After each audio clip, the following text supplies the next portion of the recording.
لە تۆمارکراوەکانی ڕێکخراوی بنیاد. ناونیشانی کتێب گوڵبژێرێک لاوتەی گەورە پیاوانی جیهان. وەرگێڕانی لە فارسیەوە حسێن نەجمەدین. چاپخانە چاپەمەنی هێمن سەی سادق. چاپی شەشەم سلێمانی ساڵی 2009. تیراژ 1000 دانە. کۆی لاپەڕەکان 142 لاپەڕە. بەرواری تۆمارکردن 2/9 2013. خوێندنەوەی بەیان ڕەسوڵ و گوڵزار محەممەد.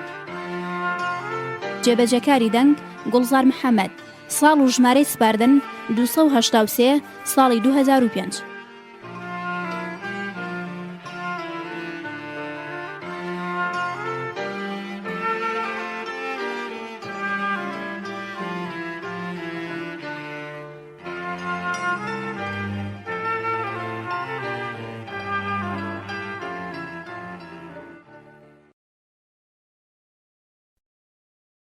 بیسەری خۆشەویست، پەرتووکی گوڵبژێرێک لە وتەی گەورە پیاوانی جیهان پێک هاتووە لە 32 تڕاک بەم شێوەیە: تڕاکی 1 پێشەکی وەرجێڕ، تڕاکی 2 پێشەکی نووسەر، تڕاکی 3 هەتاوەکو 12 کورتەیەک لە ژیاننامەی هەندێک لە گەورە پیاوانی جیهان، تڕاکی 13 بەندی یەکەم ئەخلاق، ئەدەب، زانست، چاکی ژیری، تڕاکی 14 بەندی دووەم هیوا، ئارەزوو، گەنجی، چێژ، تڕاکی 15 بەندی سێیەم ئەندێشە، بیرکردنەوە، ئامانج، تڕاکی 16 بەندی چوارەم ویست، پشتکار، بڕیاردان، خۆراگری، تڕاکی 17 بەندی پێنجەم پارە، ماڵ، سامان، تڕاکی 18 بەندی شەشەم پیاهەڵدان، دەرخستنی ملکەتی و خۆشەویستی، عیبە، لوتبەرزی لە خۆبایی، بێتوێکڵ، ڕازگۆ، تڕاکی 19 بەندی حوتەم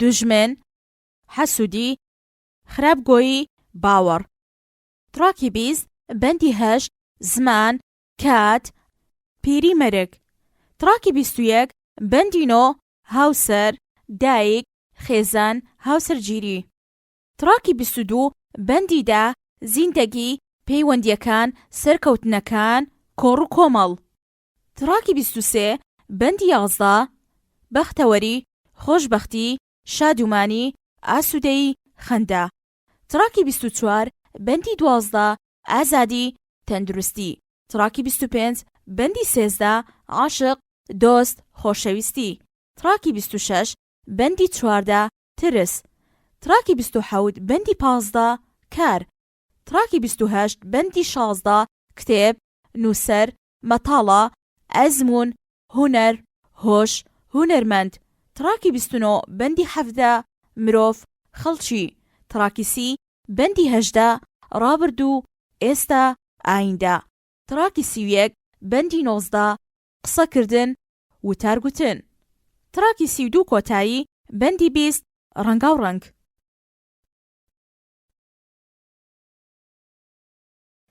پێشەکی وەرجێڕ قسەیەکی باو هەیە ئەڵێ: هیچ مرۆڤێک کامل نییە. منیش دەڵێم هیچ مرۆڤێک لە بنەڕەتدا وشیار نییە. وشیاری بەهرەیەک نییە بە مرۆڤەکان بەخشرابێ. مرۆڤ تا ئەو چرکە ساتی لە ژیان مابێ پێویستە بە دوای زانست و زانیاری بگەڕێ، چونکە ژیان بەبێ زانست وەک شەوی بێڕووناکی وایە، هەردوو وەک یەک بەسەر ئەبرێن. کاتێ ئەم پەرتووکە دەخوێنیتەوە هەوڵ بدە بە تەواوی لە مانای بەندەکان بگەیت. بۆ خۆم کاتێکە کتێبەکەم بەرچاوکەوت و لی ورد بوومەوە دیتم نووسەر هەوڵێکی ماندوونە ناسانەی داوە بۆ کۆکردنەوەی پەرتووکەکە، چۆن هەنگێک بەناو گوڵەکان ئەگەڕێ و شیلەی گوڵەکان ئەمژێ و دواتر هەنجوینێکی پاکش پێشکەش دەکات. منیش تێبینیم کرد کەوا نووسەر ڕاست وەک هەنگ بەناو کتێبەکان کەوتووە، هەرچی ئەزمون و تەجروبەی گەورە پیاوان هەیە کۆی کردوتەوە و ئەم پەرتووکەی لێ دروست کردووە. و منیش بە ئەرکی سەرشانی خۆم زانی خوێنەری کورد بانکێش بکەمە سەر ئەم خوانە و ئەم هەنگوینەیان دەرخوات بدەم. ئومێد دەکەم توانی بێتم لە ڕێگەی ئەم کارەوە خزمەتێکم بە خوێنەرانی گەلی کورد کرد بێ و دیارە هیچ کارێکیش بێ هەڵە نابێ. ئەوەندی لە دەستم هات بێ خۆمم لەگەڵ ماندوو کردووە، تکام وایە چاوپۆشیش لە هەڵەکانم بکەن. ئەم بەشە بە کۆتا هات. پێشەکی نووسەر چەند زۆر پێش هاتووە لە ژیاندا ویستومانە بەرپەی خۆمان پان و بەرین بکەین و بەم کارەیش زاڵ ببین بەسەر گرفتەکاندا و لە پێش هەموو شتێکدا کەوتووی نەتەبیرکردنەوە تا کتێبێک بکەینەوە و لە ڕستەکان دەرمان پەیدا بکەین. بەڵام گیر و گرفتە زۆرەکانی ژیان و کەمی کاتمان مۆڵەتی کاری لەم جۆرە بە ئێمە نادات. ئەمڕۆ چرخی تەقینەوەی زانیاریەکانە و سەردەمی لادەی گەورەی جیهانە کە هەموو ڕۆژێ یان بە زمانێکی تر کە هەر ڕۆژێ بە زانیاریەکی تازەتر و سەر سوڕهێنەرتر ڕوبەڕوو دەبینەوە. مرۆڤ زیاتر لە هەموو کاتێ نیازمەندی ئارامی و کامەرانی و بەختەوەریە تا گیانی ماندووی خۆی ئارام بکاتەوە. کتێبێک کە لەبەردەستانە لەبەر ئەو بابەتەیە کۆکراوەتەوە. کاتێ ئێوە کەم بوارتان ئەندەک گرفتەکانی ڕۆژانەتان زۆر و نیازتان بە بینین و فێربوونی ڕستەی شیرین دڵگیر زیاترە.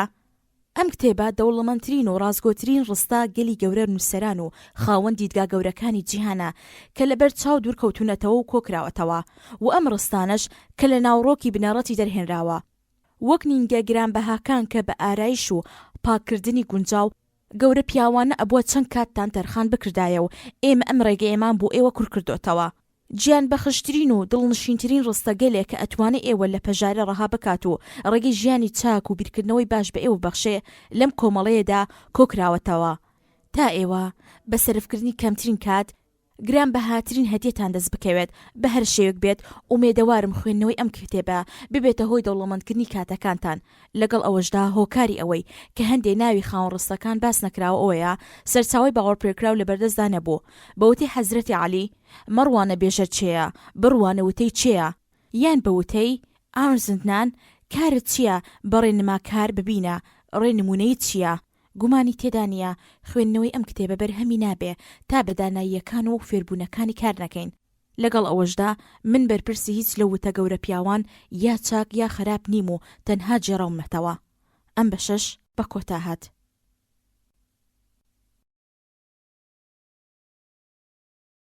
کورتەیەک لە ژیاننامەی هەندێک لە گەورە پیاوانی جیهان. فرۆید دامەزرێنەری دەروونناسی لە ساڵی 1856 لە شاری فریبرێک کە ئێستا بەشێکی چیکۆسلۆڤکایە بەڵام ئەو کاتە بەشێکی ئیمپراتۆری سویس ڕابوو لەدایک بووە. بڕوانامەی دکتۆرای لە ساڵی 1881 لە زانکۆی ڤێننا بەدەست هێناوە. فرۆید ژنی هێنا و 6 منداڵی بوو. ئەو لە کۆتایی تەمەنیدا دووچاری شێرپەنجە بوو. لە ساڵی 1923 بەدواوە زیاتر لە 30 نەشتەرگەری بۆ چارەسەرکردن کرد لەبەر ئەوەی بەردەوام بێت لە کاری خۆی و زۆربەی بیردۆزە گرنگەکانی ئەو لە کۆتایی هەمان ساڵدا بەدەست هاتن. لە ساڵی 1938دا نازیەکان هاتنە سویسڕا و فرۆید 83 ساڵە کە جوولەکە بوو ناچار بوو بەرەو لەندەن بەڕێ بکەوێ و پاش چەند ساڵێ هەر لەوێدا مرد. بابەت و بیردۆزەکانی فرۆید لە زەمینەی دەروونناسیدا ئەوەندە زۆرە کە نووسینیان لە یەک نامیلکەدا دژوارە. ئەم بەشەش بە کۆتا هات.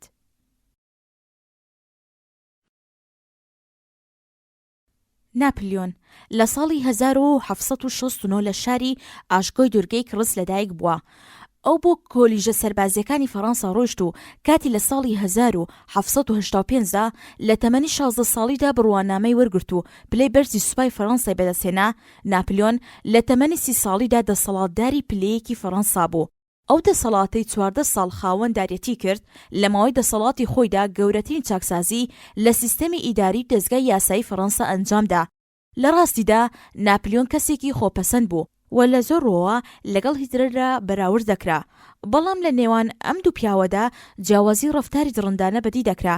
هیتلەر زیاتر بە دروشم و ئایدۆلۆژیای زۆر دڕندانە کەوتە جموجۆڵ. بەڵام ناپلیۆن کەسێک بوو هەمیشە بەدوای دەسەڵاتەوە بوو و ئارەزووی تایبەتی لە کوشتن و بڕیندا نەبوو. لە ئاکامدا ناپلیۆن لەلایەن ئینگلیزەکانەوە لە سنتهن کە دورگەیەکی بچووکە لە خواری ئۆقیانوسی ئارامدا زیندانی کرا. لە ساڵی 1821دا لەوێ بە نەخۆشی شەرپەنجە کۆتایی بە ژیانی هات. چرچڵ لە ساڵی 1874 لە ئینگڵتەرا لەدایک بووە. نووسەر وتاربێژ و سیاسەتمەدار و سەرۆکوەزیرانی وڵاتەکەی بووە. لە کاتێکدا وڵاتەکەی لەسەر لێواری تێکشکان بوو لە جەنگی دووەمی جیهاندا ڕزگاری کرد و جەنگەکەی بردەوە. خەڵاتی نۆبڵی لە ساڵی 1953 لە ئەدەبیاتدا بەهۆی کتێبە بەناوبانگەکەیەوە بە ناوی جەنگی جیهانی دووەم پێدرا. هەر لە هەمان ساڵدا نازناوی سڕی پێبەخشرا. ئابراهام لینکن لە ساڵی 1989دا لە کینتاکی لەدایک بووە. 16هەمین سەرۆک کۆماری ئەمریکا بووە.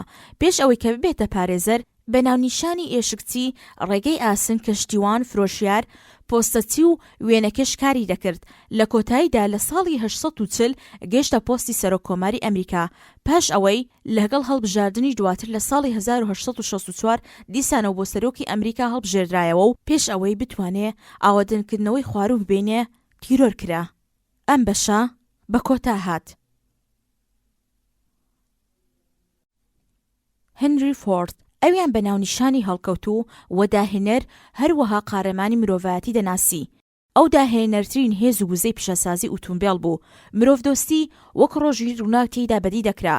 وەلادەی سەوز کە کۆمەڵە بینایەکی مێژوویە لە دیربوون لە هەرێمەکانی میشیکان ئەو دایمەزراند. مارگریت تاجر یەکەمین ژن بوو بە درێژای مێژووی ئەوروپا کە گەیشتبێتە پۆستی سەرۆک وەزیری. ئەو کچە بەقاڵێک بوو. بڕوانامەی خۆی لە ڕشتەی کیمیا لە زانکۆی ئاکسفۆرد بەدەستهێنا.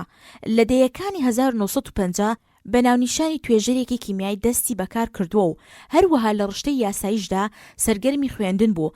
یەکەمین جار لە ساڵی 1950 لە هەڵبژاردنەکانی پەرلەماندا بەشداری کرد و توانی بە ئەنجومەنی نیشتیمان بگات. پاشان بە پلەی جێگیری ئیداری کاروباری خانەنشینان و بیمەی کۆمەڵایەتی و پاشان بە پلەی وەزیری زانست بەدەست بێنێ. تاجر لە ساڵی 1975 بووە سەرۆکی پارتی پارێزگاران، پاشان بە سەرۆکی ئەنجومەنی وەزیران کە تا ساڵی 1990 بەردەوام بوو لە بەرزبوونەوەدا بوو. ئایسنهاوەر فەرماندەی گشتی هێزی هاوپەیمانان لە جەنگی جیهانی دووەمدا بوو.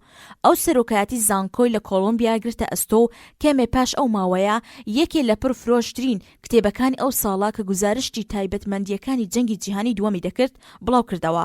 ئەو جێگەی متمانە و ڕێزی هەردوو پارتی دیموکرات و کۆماری خوازەکان بوو لە هەڵبژاردنەکانی سەرۆک کۆماری ساڵەکانی 1952 تا 1956 بە ناونیشانی کۆماری خوازێک بەشدار بوو و هەردوو جارەکەش سەرکەوتوو بوو. خۆشەویستێکی لە ڕادەبەدەری لە نێوان خەڵکی ئەمریکادا بۆ خۆی مسۆگەر کردووە و خزمەتەکانی بیمەی کۆمەڵایەتی و موچەی زیاد کرد. بیکاسۆ لە بەناوبانگترین وێنەکێشانی ئەم چەرخە و داهێنەری شێوەی ناسراوی کوبیما ئەو ساڵی 1970 زاینی هاتە دنیا و ئەگەرچی ئیسپانی بوو بەڵام هەموو تەمەنی هونەری لە وڵاتی فەڕەنسا بردە سەر و لەبەر ئەمەشا وڵاتی فەڕەنسا بە وڵاتی هونەری خۆی دەزانێ. گرنگترین تابلۆی ئەم وێنەکێشە مەزنە تابلۆی گۆرینکایە. بیکاسۆ لە ساڵی 1973 زاینیدا لە تەمەنی 92 ساڵیدا خواحافیزی لە ژیان کرد. تۆلسۆی نووسەر و ئەشرافزادەی رووسیا لە سەدەی 19 و لەدەی یەکەمی سەدەی 20دا. لە ساڵی 828 میلادی لە یاسایانە پۆڵانیا لەدایک بووە. نازناوی کانتی هەبوو، سامانی بێحیساب بوو، بەڵام حەزی لە هونەری ئەدەبیات بوو. پەیوەست بوو بە چینی چەوساوە و لە هەموو کارەکانی خۆیدا بەرگری لە چینی نەداران دەکرد. شەڕ و ئاشتی، ئاناکانینا و ڕاپەڕینی لادێ بە سێ کاری گرنگی ئەو دەژمێردرێ. لئۆن تۆلسی لە ساڵی 1910 ژیانی بەجێهێشت. ئەم بەشەش بە کۆتا هات. ئالبێرت ئەنیشتاین لە ساڵی 1879دا لە ئەڵمانیا لەدایک بووە. لەبەر بیردۆزە جوانەکانی فیزیادا ناوبانجی پەیدا کرد. دیبلۆمی لە ڕژدەی فیزیا و بیرکاریدا بەدەست هێناوە. لە ساڵی 1905 بڕوانامەی دکتۆرای وەرگرت و 4 راپۆرتی توێژینەوەی دەرکرد کە چاکترینیان دەربارەی تیۆری ناسراوی نسبەت بوو. ئەو کاتی لە ساڵی 1922دا کە خەڵاتی نۆبڵی ڕشتەی فیزیاییان پێبەخشی ناوبانگێکی جیهانی دیکەی دەستکەوت. ڕۆتە سەربازیەکان و بیردۆزەکانی ئەو دەربارەی یۆرانیۆم لە ساڵی 1939 بووە جێگەی سەرنجی ڕۆزۆڵتی سەرۆکۆماری ئەو کاتی ئەمریکا، نامەیەک کە ئەینشتاین بۆ ڕۆزۆڵتی نووسی بۆ هۆی دروستبوونی بۆمبی ئەتۆم. ڕۆزۆڵت لە زانکۆی هارواردۆ زانکۆی کۆلۆمبیا خوێنبووی. لە ساڵی 1910 بۆ شاری نیویۆرک بەڕێکەوتوو، پاشان 3 ساڵ بە جێگیری فەرماندەی هێزی دەریای ئەمریکا هەڵبژێردا و لە ساڵی 1928 بوو بە فەرمانداری نیویۆرک. بوونی بە سەرۆک کۆماری ئەمریکا لە ساڵی 1930دا بوو. ئەرستۆ لە ساڵی 384 پێش زاین لە شاری مەقدۆنیا لەدایک بووە. ڕووناکبیر، فەیلسوف، زانا و نووسەری گەورەی یۆنانی کۆن و بێچێ لە گەورەترین ڕووناکبیرەکانی چرخە کۆنەکان دەژمێردرێ. گرنگی و نەخشەی تایبەتی ئەو لە جیهانی زانستی ئەمڕۆ کەموێنە و بێهاوتایە و یەکێکە لە زانا دەروونناسە بەناوبانگەکانی جیهانی هونەری و داربێژی. کندی لە 43 ساڵیدا بوو بە 5مین سەرۆک کۆماری ئەمریکا. ئەو گەنجترین پیا بوو کە تا ئەو کاتە بوو بێت بە سەرۆک کۆماری ئەمریکا. هەروەها تەنها کاتۆڵێکی یەک بوو کە ئەو کاتە بوو بێت بە سەرۆک کۆمار. کەنەدی لە ساڵی 1936دا لە زانکۆی هارواردی ئەمریکا خوێندنی تەواو کرد. ئەو کەمێ پێش دەستپێکردنی جەنگی دووەمی جیهان چۆ ناو هێزی دەریایی وڵاتی یەکگرتوەکانی ئەمریکا و کاتی سەرگەرمی ئەرکەکەی خۆی لە ئۆقیانوسی ئارامدا بوو کە شتێکەی ئەو لەلایەن ژاپۆنیەکانەوە بە تەواوی تێکشکاو لە پشتەوە بە توندی پێکرا. لە دەرباسکردنی سەربازەکانیدا قارەمانیەکی بێوێنەی تۆمار کرد. پاش ئەوە بۆ ئەندامی ئەنجومەن و هەروەها سنای ئەمریکا لە ساڵی 1963دا هەڵبژێردرا بۆ سەرۆکایەتی ئەمریکا. شکۆداری و لە هەمان کاتدا بەتوانە و توانەی دواندەری ئەو جێگەی دەستخۆشی بوو لەلایەن هاوڵاتیەکانیە و تەنانەت لە دەرەوەیش فیشێکی تیرۆریستێک لە ساڵی 1963دا ژیانی ئەوی کۆتایی پێهێنا. ئەم بەشەش بە کۆتا هات.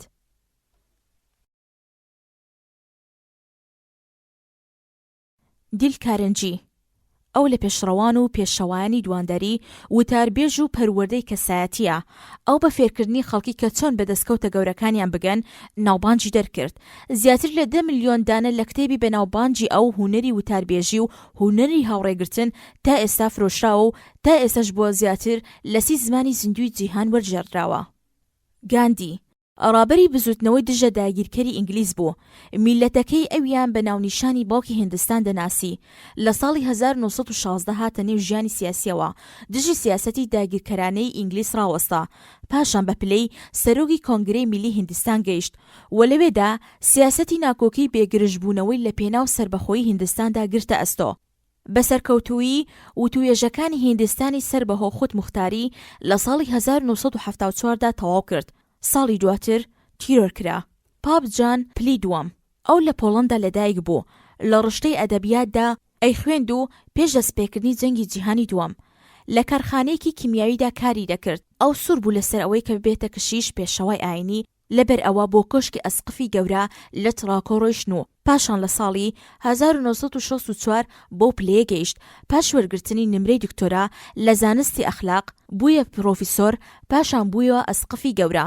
لە ساڵی 1947 بوو بە خەلیفە و تەنها پاش تێپەڕبوونی 10 ساڵ بوو بە پاپ. پەیمانی ئەو بۆ فراوانکردنی قسەکانی خوددا لە سەرتاسەری جیهاندا پاش هەوڵی تیرۆرکردنیشی لە ساڵی 1970دا هێشتا بەردەوامە. کنفسیوس لە ساڵی 1551 پێش زاین لەدایک بووە. لە منداڵیدا هەتی و کەوتووە. کنفسیوس گەورەترین مامۆستا، فەیلسوف، تیرۆرزان و سیاسەتمەداری چین بووە. تەواوی زانیاریەکانی دەربارەی ئەخلاقیات و گرنگترین جەختەکانیشی ڕازگۆ بووە. ئەو باوەڕی وابوو کە تاکە ئامانجی دەوڵەت ئەبێ خۆشی و شادی هاوڵاتیان بێ، نەک خۆشگوزەرانی دەسەڵاتداران.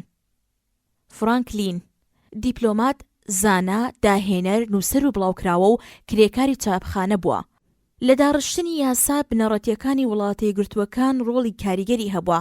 پێوەری کارەبا یەکێکە لە داهێنانەکانی ئەو و یەکەم کەس بوو کە خزمەتە گشتیەکانی وەک ئاگرکوژانەوە و کتێبخانە گشتیەکان برەو پێدا و یەک بنکەی ئەکادیمینی کە پاشان بوو بە زانکۆی پنسیلڤانیای ئێستایی دامەزراند.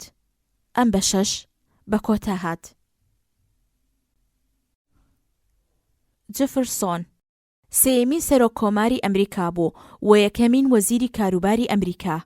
بە زۆری لەبەر ڕاگەیاندنی سەربەخۆیی ئەمریکا ناوبانجی هەبوو. ئەو کە یەک جوتیاری دەوڵەمەندی هەرێمەکانی ڤێرجینیا بوو لە ساڵی 1769 هاتە نێو دنیای سیاسەتەوە. پاشان نوێنەری کۆنگرەی ئەمریکا. ئەو لەگەڵ فرانکین و جان ئادمز دەست نیشانکران تا جیابوونەوە سەربەخۆیی ئەمریکا لە بەریتانیای گەورە بەڕەسمی ڕابگەێنن. پاشان لە ساڵی 1801 بوو بە سەرۆککۆماری ویلایەتە یەکگرتووەکان و خێرا فراوانی وڵاتەکەی بەکڕینی ناوچەی لویزیانا لە ناپلیۆن بۆ 2 ئەوەندە زیاد کرد. پاش ئەوەی کە خانەنشین بوو ژیانی خۆی تەرخانی دامەزراندنی زانکۆی ڤێرجینیا کرد. نۆرمن ڤیانست پیل دانای فەلسەفە و تواناکانی نۆرمن ڤیانست پیل لە دواندریدا ئەویان بە خۆشەویستترین کەشیشەکانی پرۆستان پیا و ئاینەکانی پرۆستان لە سەرتاسەری ئەمریکا دەرخست. ئەو بە یارمەتی ڕاگەیاندنەکان توانی پەیامی خۆی لەمەڕ توانە و سوودەکانی پاڕانەوە و نزە بە ملیۆنەها مرۆڤ بگەێنێت. پیل پێی وابوو یەکێ لە پەیامەکانی ئاین ئەوەیە یارمەتی مرۆڤەکان بدات. لەبەر ئەوە چەندین جۆر کتێبی دەربارەی هەمان بابەت بڵاو کردەوە و یەکێک لەو کتێبانە هێزی بیرروباوەڕی گونجاوە. هەروەها لە دامەزراندنی بنکەی مەزهەب و دەروونناسی ئەمریکادا ڕۆڵی کاریگەری هەبوو. شکسپیر شانۆنووس و شاعێری گەورەی ئینگلیز لە ساڵی 1546 لە ئیسترانفرۆیدی ئینگلیزدا لەدایک بووە. وا دەردەکەوێ خوێندنی سەرەتایی باش خوێند بێ، بەڵام هیچ کات بۆ زانکۆ نەڕۆیشت. شکسپیر لە 18 ساڵیدا لەگەڵ ژنێکی 26 ساڵی خێزانیان دروست کرد و پێش 21 ساڵی 3 منداڵی بوو. لە شکسپیرەوە 38 نمای بەناوبانگ جێماوە.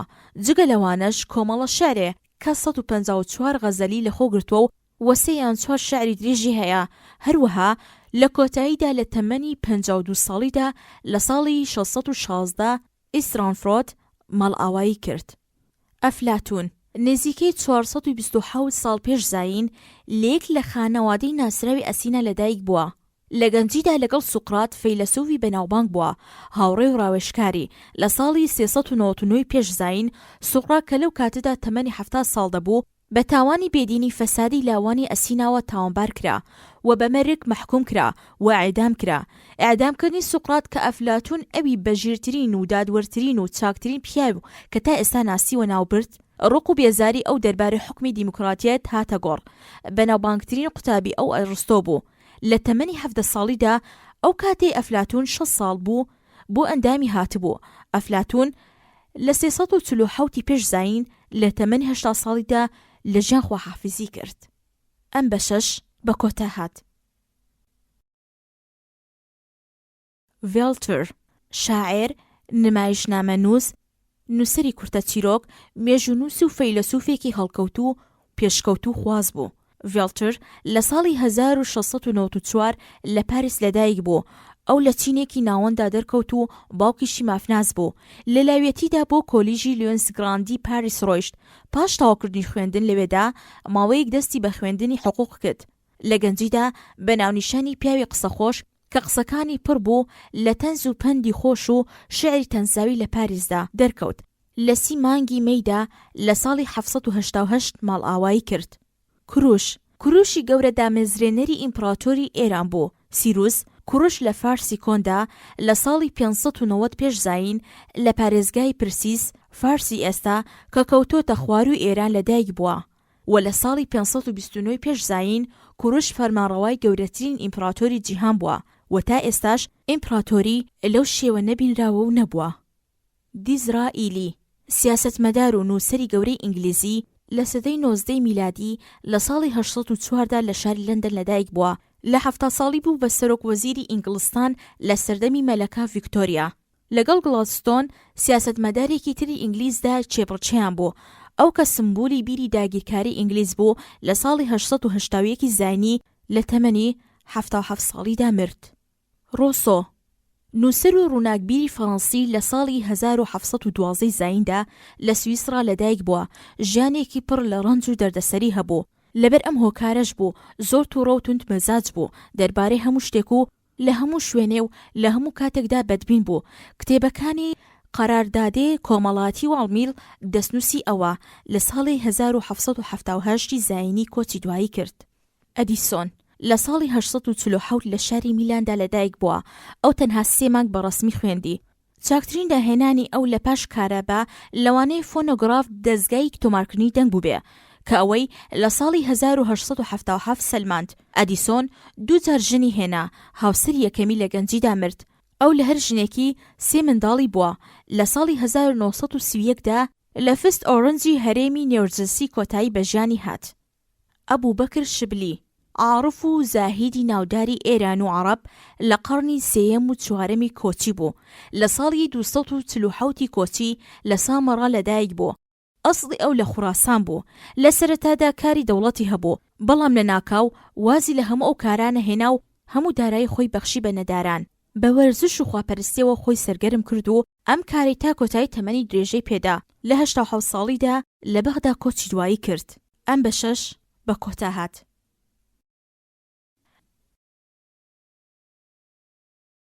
فردەوسی نەتەوەی ئێران بە درێژای چەند هەزار ساڵی ڕابردوو بە درەوشاوەی خۆی گەورە پیاوانی وەک فەرمانڕەوایان و شاعران و حەکیمان و هونەرمەندان و زانایان لە کۆشیدا پەروەردە دەکرد کە مای سەرفرازی و سەربڵندی ناوی ئێرانە لە جیهاندا. فردەوسی بێگومان گەورەترین شاعیری ئێرانە. شاعر لەدەی پاژی لە تووس هاتۆتە دنیاوە. فردەوسی لادەیی و لادەیی زادە بوو. هەندێ وا باز دەکەن تەمەنی ئەو 82 ساڵ بوو و هەندێکی تر دەڵێن 87 ساڵ تەمەنی کردووە. برنارد شۆ نووسەر و ڕەخنەگر و تەنزنووسی ئینگلیزی و ئێرلەندی و وەیەکێ لە دراوشاوترین ڕوخسارەکانی ئەدەبی جیهانی سەدەکانی کۆتاییە. لە ساڵی 1956 زاینیدا لە دوبلینی ئێرلەندا لەدایک بووە و لە ساڵی 1950 دیتی بە جیهان کۆتایی هات. شیلڵ نووسەر و شاعری ئەڵمانی لە ساڵی 1759 زاینی لە مارباخ لەدایک بووە. پاشان لەگەڵ ئەدیبێکی تری ئەڵمانی بوو بە هاوڕێ. ئەو لە شێعر و فەلسەفە و نمایشنامە بابەتی زۆری لە پاش خۆی بەجێهێشتووە و سەرئەنجام لە ساڵی 805 زاینیدا خواحافیزی لە ژیان کردووە. ستالین لە ساڵی 1879 لە شارێکی بچووکی جۆرجیا لەدایک بووە. باوکی هەمیشە سەرخۆش بوو. شێتانە دەرکاری دەکرد و سەرنجام بۆ هۆی ئەوەی کە لە ماڵەوە هەڵبێت و ڕابکات. دایکی ناچار بوو بۆ پەیداکردنی بژێوی و پەیداکردنی پارە و ناونووسکردنی کوڕەکەی لە قوتابخانەی ئارتکسی شاری ترفلیس جل و بەرگ شۆردن و ئۆتوکردن بکاتە پیشەی خۆی. ستالین لە ساڵی 1945 هێتلەری تێک شکاند و بە ناونیشانی باڵەهێزترین کەسی خۆرهەڵاتی ئەوروپا دەرکەوت و لە کۆتاییدا لە ساڵی 1953دا لە مۆسکۆ مرد. کامو نووسەری هاوچەرخی فەڕەنسی لە ساڵی 1930 زاینی لە باوکێکی فەڕەنسی و دایکێکی ئیسپانی لە جەزایر چاوی بە دنیا هەڵێنا. بۆ پەیداکردنی بژێوی کاری جۆراوجۆری کردو لەوانە ماوەیەک لە سیرکدا کاری کردو. لە کۆتایی بە نووسینەوە خۆی خەریک کردووە.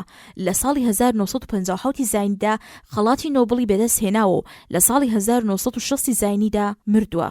شوپنهاور فەیلسوف و نووسەری ئەڵمانی 1788 تاوەکو 1860 زۆر بەدبین بووە. لە بوونی خودا و ئازادی ڕۆح و نەبوونی ڕۆحەوە ئینکاری دەکرد. گرنگترین کتێبی ئەو ناوی جیهان بە پاداشتی ئیرادەیە. ئەم بەشەش بە کۆتا هات. ئاگاتا کریستی خانمێکی نووسەری ئینگلیزیە و یەکێکە لە گەورە نووسەرانی جیهانی ئەدەبیات.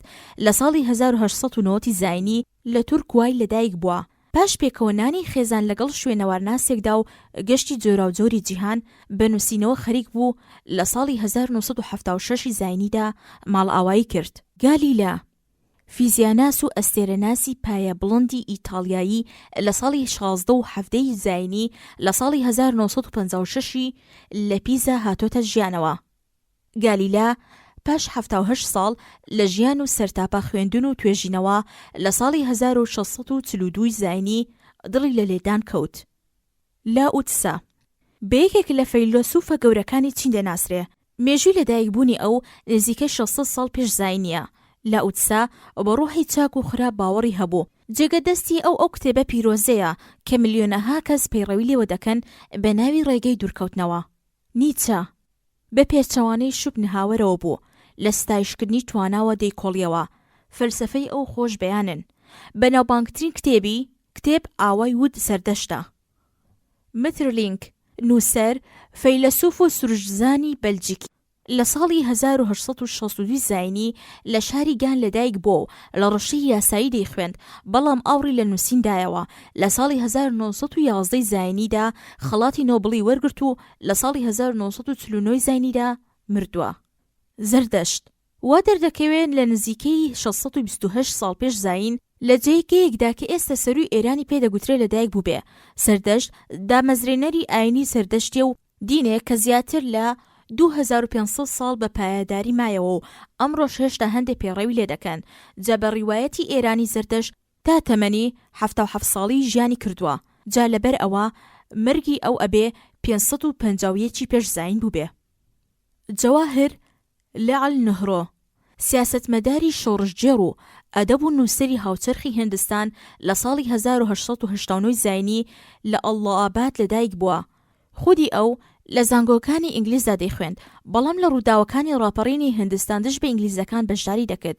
پاش دەستەبەرکردنی سەربەخۆیی لە ساڵی 1947 زاینی بوو بە یەکەمین سەرۆکوەزیرانی هیندستان و تا ساڵی 1963 زاینی کە مردن یەخەی گرت. ئەم بەشەش بە کۆتا هات. منسیوس لە ساڵی 371 پێش زاین لە هەرێمی بچووکی تسۆ کە دەکەوێتە پارێزگای شانتونکی چین لەدایک بووە.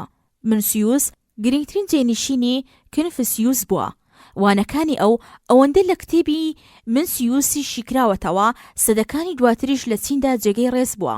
ئەو زۆربەی جار بە ناونیشانی هەڵکەوتووی دووەم پاش کنفیسیوس کە 200 ساڵ پێش ئەو ژیابوو بانگ دەکرا.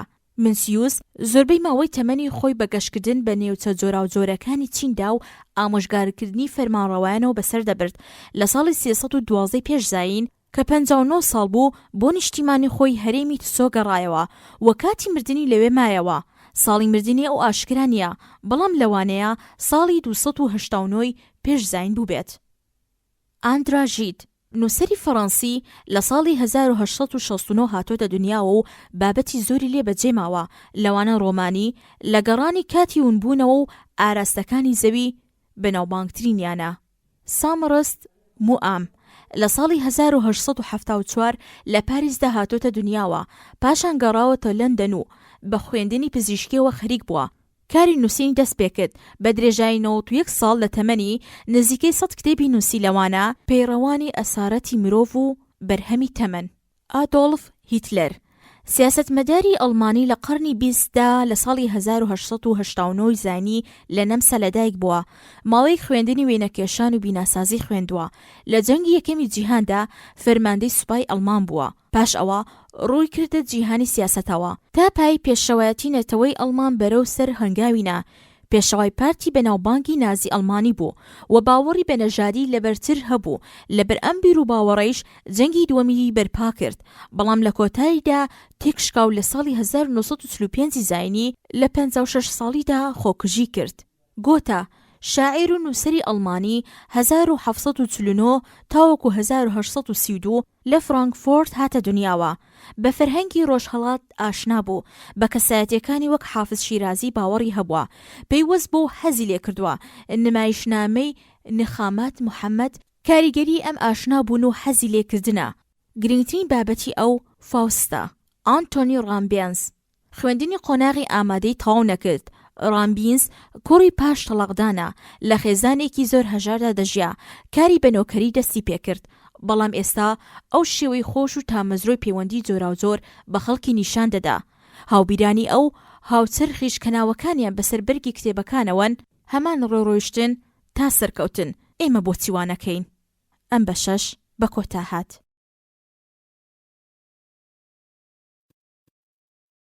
بەندی یەکەم ئەخلاق، ئەدەب، زانست، چاکی، ژیری. ڕۆژێکیان لاوێک لە سوقراتی پرسی: مامۆستا چۆن ئەتوانی ژیری و بەتوانا بیت؟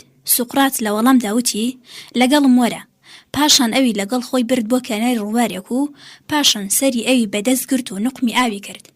بە جۆرێک لاوەکە خەریک بوو بخنکێت و پاشان بەریدا و کاتێک لاوەکە هاتەوە سەرخۆ و توانی هەناسەیەک هەڵمژێ، سوقرات لێی پرسی: کاتێکە لە ژێر ئاودا بوویت ئارەزوو چی بوو؟ لاوەکە وەڵامی دایەوە: هەوا. لەو کاتەدا سوقرات پێیوت: ئەگەر ژیری و توانای بەو شێوەیە داوا بکەی کە داوای هەوات کرد، بزانە کە دەستت دەکەوێت. لا بەرامبەر هەر شتێکدا ئەتوانی بەرگری بکەیت جگە لە خێر و چاکە. ڕۆسۆ لەگەڵ هەژارترین کەسدا ئەوەندە بەڕێزەوە ڕاوەستا کەوا بزانێ لە بەرامبەر پاشادای. کنفسیۆس تۆچاندنی دوێنێ بەرهەمێکە سبەینێ بەری دەدوریتەوە. ساموئیل ئادامس ئەدەبیان خۆشەویستی خەرجی نییە، بەڵام هەموو شتێک ئەکڕێ. متناجیو ئەخلاق و گەورەی پیاوانی گەورە لە ڕەفتاریاندا لەگەڵ پیاوانی بچووکدا دەردەکەوێ. کارلای ئەوەندەی کە چاوەڕوانی ئیحترام لە خەڵکی دەکات، ئەبێ خۆشی ئەوەندە ئیحترام لە خەڵکی بگرێت. منسیکۆ لە مناڵیدا ڕێزی نەبینیوە، چاوەڕوانی ڕێزگرتنی گەورەکانی لێمەکە. هانری میلر چاوەڕوانی ئیحترام لە هیچ کەس مەکە تا ئیحترامێکە لە تۆی دەگرن شیرینتر بێت. ئەگەر کلەی خاڵیش بە ئەندازەی سکی خاڵی قۆڕە و ناڵەناڵی بکردایە، ئێمەی مرۆڤیش زۆر لە ئێستا عاقڵتر دەبووین. مترلینگ بە من بڵێ چ کەسانێک پەسەند ئەکەی تا بڵێم تۆ خۆت کێی و لە هۆش و حەز و ئەخلاق چ دەسمایەیەکت هەیە. سنت بوو عەقڵ کارەکەی وەرگرتنە و زمانیش کارەکەی دەستگایەکی نێرەرە. عاقڵ ئەوەی کە ئەیزانێ نایڵێ، بەڵام ئەوەی کە ئەیڵێ ئەیزانێ. ئەرستۆ تەنها کەسێک ئەتوانێت لەبارەی ئەدەب و پەروەردەی بەرزی خۆیەوە قسە بکات کە لە هەڵسوکەوتکردنی لەگەڵ خەڵکی بێئەدەب و بێتەربیەتدا بە ئەدەب بمێنێتەوە. ڕەنە بنیامین. لایەنی زانست بگرە و مێشکت لە لاشەت زیاتر بەکار بێنە. ژڕژمانە. زمان لەگەڵ ئەقڵدا بەکار بهێنە و لە سنوور و ئەندازەی ئەقڵدا قسە بکە. حەزرەتی محەممەد دوڕیدی و خای لێبێ. هەندێک چاوەڕوانن پێشەوایەک دەرکەوێ و ئەوان بۆ ڕێگەی ڕاست ڕێنمونی بکە. ئێستا کە پێشەوایەکی گرنگتر لە ئەقڵ نییە، چاک وایە هەموو بیکەینە فەرمانڕەوە. ئەبولعولا. کەسی عەقڵی زاڵ بکات بەسەر هەوەسەکانیدا بەهێزترین مرۆڤی سەر ڕووی زەویە. حەزرەتی عەلی عەلەیهی سەلام. هەموو شتێکە زۆر بوو هەرزان و بێنرخ دەبێ، جگە لە زانست و دانایی کە هەرچی زیاتر بێ ئازیزتر دەبێ. پندێکی چینیە. ئەخلاق ئەتوانێت جێگەی زانست و سامان و پایە و جوانی و هەموو قەشەنگیەکان بگرێتەوە، بەڵام هیچ نیعمەتێک جێگەی ئەوانە ناگرێتەوە. محەممەد حیجازی. کەسانی عاقڵ و بە ئەخلاق هەرگیز قسەیەکیان بەزاردا نایەت کە هەستی کەسانی تر بریندار بکات. ئەسمایلز. شەڕ بە شەڕ بێدەنگ نابێ، هەروەک ئاگر بە ئاگر، بەڵکو شەڕ خێر لە ناوی دەبا و ئاگریش ئاو. لوقمانی دانا. هەوڵ نەدەیت کەسێک کە ڕەخنەتان لێ ئەگرێت و پەلامارتان ئەدات ڕوبەڕووی ناپەسەندیەکانی ببیتەوە لە پێش چاویدا خراپیەکانی بخەیتە ڕوو بە پێچەوانەوە. هەوڵ بدە لە هەمان کاتدا خاڵە جوانەکانی ئەخلاقی ئەو بۆ کۆمەڵ و خۆت بخەیتە ڕوو. چاکەخوازی شتێکە زیاتر لە هەموو شتێک خەڵکی چاک دەکات. لا کوردو. ڕێزی ڕاستەقینە بێ لە پێغەمبەرەوە فێر ببی کە تەنانەت لە مناڵانیش سڵاو دەکات. جەمالەدین ئەسەد ئابادی. هەر ئەندازەیەک ڕێز لە خەڵکی بگری بەو ئەندازەیە بۆ خۆتت کەڕیوە. ئادەم ئەسمیت. ئەدەب شتێک جگە لە ڕەفتار و وتاری هەڵژەنرا و لە میهرەبانی نییە. ولتر. ئەم بەشەش بە کۆتا هات.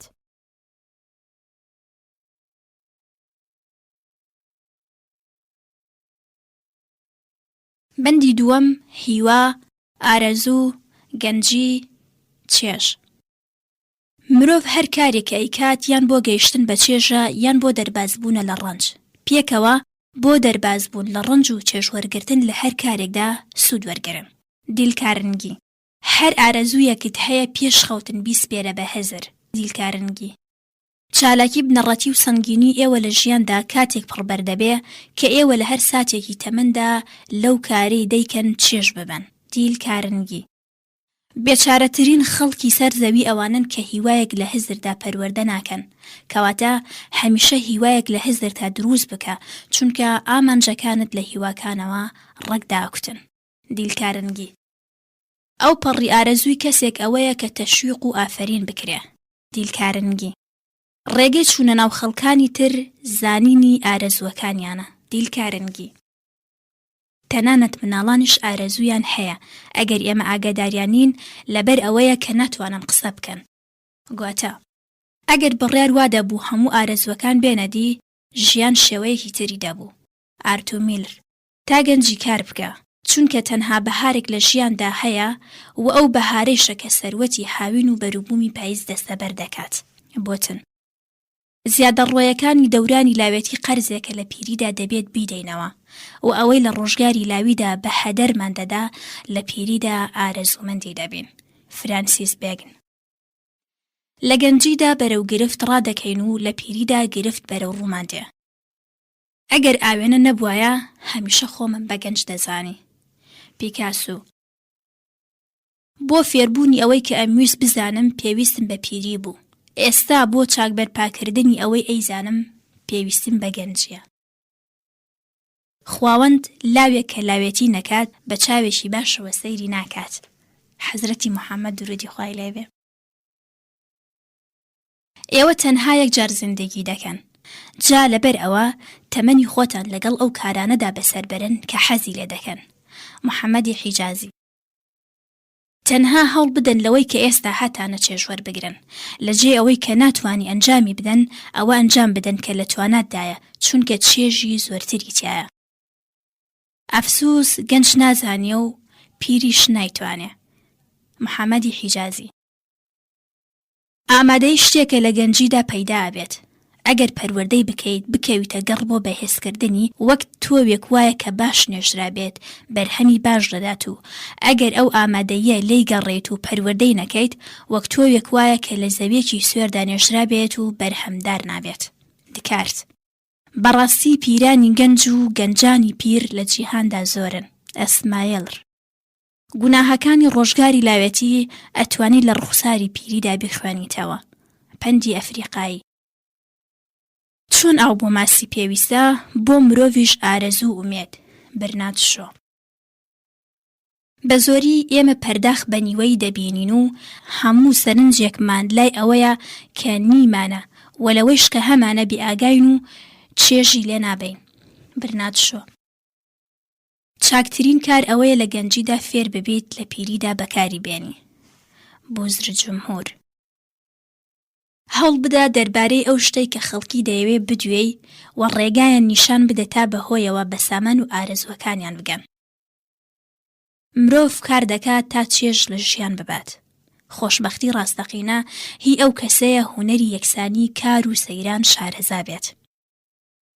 هەموو کەس لە ستایش و ڕێز چێژ دەبات.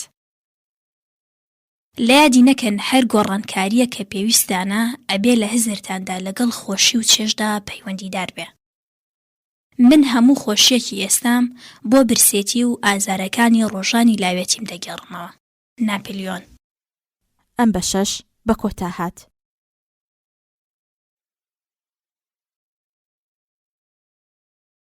بەندی سێیەم ئەندێشە، بیرکردنەوە، ئامانج. نیگەرانیەکان گرنگترن لە ڕاستیەکان. نەبوونی بەرنامە ڕێژی ئایندەمان دژوارتر دەکات. کاتێ ئامانجێ دەستنیشان دەکەیت لە خۆت بپرسە بەهاکەی چەندە کە ئەتوانی بیدەیت و ئایا ڕازیت بەدانی ئەو بەهایە؟ چارەنووس و ئایندەمان ئەوەیە کە لەبارەیەوە بیرمان لێ کردوتەوە. مارک ئۆراڵ. هەرگیز خراپبیر نەکەنەوە، هەر کارێکیان پێوتن بڵێن بەڵێ ئەتوانی. کاری چییە بە ڕێنمونی کرد؟ سیرکە و ببینە ڕێنمونی چییە؟ من هەموو شتێکم بە هی هزرمی دەزانم. هزرم هەموو شتێکی منە و ماسۆلکەکانم هیچ شتێک نییە جگە لە چەند ڕیشاڵێکی لاستیکی. هزر گرانبەهاترین داراییمانە، هیچ کات نەڵێن زەرەرمان کردووە. بیرکردنەوە سەختترین کارە وەلەو ڕوەوەیە کە تەنها چەند کەسێک پێیەوە خەریکن. هێنری فۆرد. تۆیان بۆ ئەوە دروست نەکردووە کە هەر ڕۆژەی چاکتر بخۆیت و چاکتر بپۆشی. لەبەر ئەوە دروستکراوی هەموو ڕۆژەیە چاکتر بیر بکەیتەوە. ساید نەفیسی. ئەگەر وا هەست دەکەیت بێ پلەپایی هەروایت. ئەگەر وا بیر دەکەیتەوە کە دۆڕاوی هەروا دەبی. ئەگەر حەز دەکەیت براوە بیت بەڵام وا بیر دەکەیتەوە کە ناتوانی دڵنیا بە ناتوانی. و ئەگەر وا بیر دەکەیتەوە کە سەرکەوتوو نابیت سەرکەوتوو نابیت. زۆربەی گرفتەکانمان لە ڕاستیدا لەونکردنی بیرمانەوەیە. پیاوێک کە بۆ یەکەم جار زاراوەی بیری گونجاوی بەکارهێنا ئەم بابەتانەی بەم شێوەیە دەربڕی. هەم ئەوانەی کە خۆیان بەتوانە ئەزانن ئەندێشەیان ڕاستە و هەم ئەوانەی تر کە خۆیان بەتوانە ئەزانن. لە قسەکان و هەندێک جار لە گوفتوگۆکانە هەمیشە جەخت بکەنەوە. هەردوو یەک مەبەست و یەک ئامانجتان هەیە بەڵام ڕێگای گەیشتن جیاوازە. هەمیشە هەوڵ بدە بە بەرامبەر بڵێ هاوڕێ، بەڵێ تا پێ دەکرێت بەرامبەرەکەت لە وشەی نە دوور بخەرەوە، چونکە ئەگەر وانەکەی ئەو ئامادە نابێ قسەکەی واز لێ بێنێ و غوروری بخاتە ژێر پێیەوە. دیلکارنگی. چاک بیرکردنەوە هیچ گرنتیەک پێشکەش بە ئێوە ناکات، بەڵام بوارێک دێنێتە گۆڕ لە توانەی خۆتان ئەو پەڕی بەهرە بەرن. ئایندەتان بەستراوە بە هۆشیاری خۆتانەوە. ڕاوەیەکی خێرا و نەخشە ڕێژی ئامانجەکان دانیشە و پارچە کاغەزێکی گەورە بەدەستەوە بگرە و ئامانجە ماوە کورتەکان و ماوە درێژەکانی خۆت لەبارەی کار و هەم ژیانی تایبەتەوە یاداشت بکە. ئەوە دەستنیشان بکە چەند لەو ئامانجە ڕەوا و شایانی بەدەسێنانتە و چەندیان تەنها خەیاڵین هیچێک لە ئاواتەکانت سادە و نادیدە مەگرە پێش ئەوەی ئەوانە واز لێ بێنیت و پشتگوێ بخەیت. زۆرتر دەربارەی ئەوانە کە لەوانەیە بێتە دی بیر بکەرەوە تا بەدیهێنانیان لە بیرێ بێ. ئەگەر هەوڵ بدەیت هەموو شتێ شایانی دەستکەوتنە و ئەگەر هەوڵ نەدەیت هیچ گۆڕانکاریەک بەدی نایەت ئاسۆی بیر و هزرتان فراوان بکەن. ئەگەر هەمیشە چاوەڕوانی خراپیەکان بیت بە ئەگەری زۆرەوە لەوانەیە ئەو پێشبینی خراپانە بێنە پێش. هەوڵ بدە زیاتر بە پێشبینی باشەوە کە ڕەنگە بۆتان بێتە پێش بیر بکەرەوە. لە ڕستە نابەدڵەکانتان لە ئەبێ و نابێ سوود وەرنەگرن و هەوڵ بدەن زۆرتر لەو شەی وا بیر ناکەیتەوە یان وا بیر دەکەمەوە بەم شێوەیە بێ باشترە سوود وەربگرن. هەموو ئەوانەی کە هەمانە دەرئەنجامی بیرێکە کە هەمان بوو. گرنگ شتێکە کە بیری دەکەینەوە هەین. کەسێ بەبێ بیرکردنەوە قسە بکات وەک ڕاوچیەک وایە بەبێ نیشانەگرتن تیر بتەقێنێ. من سیکۆ. بنەمای بەدبەختی و گرفتاری کەسێ وە گەورەترین بربەستێک کە لە پێشکەوتن دوای دەخات نەبوونی ئامانجی هاوبەش و ڕێگەیەکی ڕوونی ژیانێتی. ئەندێشە ئاسانە و کارکردن گرفت، بەڵام گرفتترین کاری ئێمە کارکردنە بەو شتەی ئەندێشەمان لەبارەیەوە کردووە. گواتە هەوڵ بدەن لە بوارێکدا تەنها لەو بوارەوە بیر بکەنەوە. پیاوانی گەورە ئەو کەسانن کەوا ئەزانن ئەندێشەکان فەرمانڕەوای جیهانن. ئیمرسۆن. ئەندێشەکانە چارەنووسمان دیاری دەکەن. ئەوەی ئەمڕۆ هەمانە بەرووبوومی ئەندێشەکانی دوێنێمان و بەرهەمی سبەی نێجگە لە ئەندێشەکانی ئەمڕۆمان هیچ شتێکی تر نییە. گەورە بیر بکەنەوە تا گەورە ژیان بەسەر بەرن. جیهانی هەموو کەسێ بە ئەندازەی بیرێتی. کەسێ لە بیری تۆڵەدا بێت برینەکانی دەکولێتەوە. باکرن. بۆ دەربڕینی کورتترین وشە بەڵێ یان نە زۆر زیاتر لە وتەیە ئەبێ بیری لێ بکەیتەوە. ئەگەر لەبەر خاتری قسەی خەڵکی پاشەکشێ لە ئامانجی خۆت بکەیت وەک ئەوە وایە کە بەوان بڵێیت بەلای منەوە بۆچوونی ئێوە لە بۆچوونی من گرنگترە. هەرچەند مێشکمان بخەینە گەڕ و سوودی لێوەرگرین بەهێزتر دەبێ و هەرچەند زۆرتر پشتی پێ ببەسین شایەنی بایەختر دەبێ. هەرگیز پێش بیرکردنەوە قسە مەکە و هیچ کارێک ئەنجام مەدە. دوێنێ لە شەقامدا تۆ چەند ئۆتۆمبیلێکی پرایدی ڕەنگسوورت بینیوە. ڕەنگە ئەگەر خودی خۆت خاوەنی ئۆتۆمبیلێکی ڕەنگسوور بیت سەرنجی ئەوە دەدەیت و جگە لەم بابەتە بیر لە شتێکی تر ناکەیتەوە. بۆچی؟ چونکە هەمیشە ئەبینیت کە لە خولیای ئەوەدای. دەبا فێر بین لە جێ ڕەخنەگرتن دەربارەی هەر شتێ لە دوو شت بیر بکەینەوە. یەکەم دۆزینەوەی ڕێگە چارەی گونجاو، دووەم سازگارکردنی لەگەڵ هەلومەرجێکی نەگۆڕدا.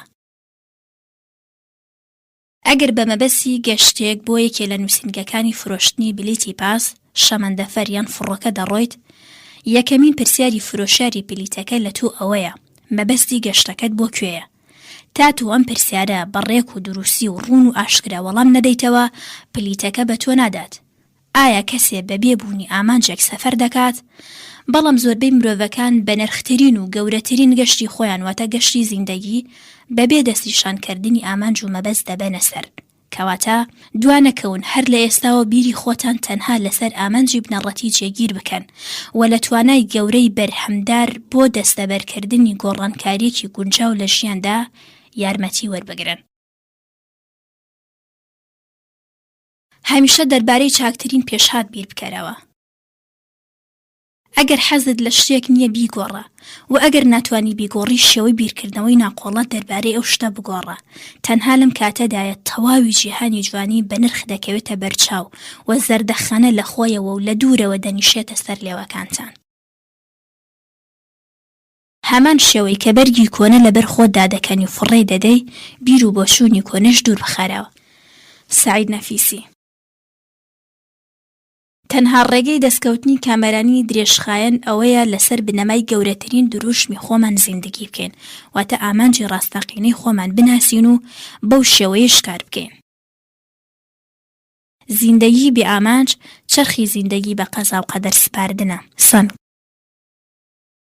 کاتی ئامانجی خۆتت دەستنیشان کرد و هەوڵەتدا پێی بگەیت، تەواوی خەم و پەژارەتان ئەبێ بە دوای بیرکردنەوە بۆ و ئامانجە بێت. بەندێکی بەناوبانگە کاتێک گوردبینێک واتە زەڕەبینێک بەسەر کاغەزێکدا دەگێڕی، هیچ شوێنێک لە کاغەزەکە ناسووتێنێ، بەڵام کاتی ئەو وردبینە لە یەک خاڵدا جێگیر دەکەیت، بێگومان ئەو خاڵە دەسووتێنێ.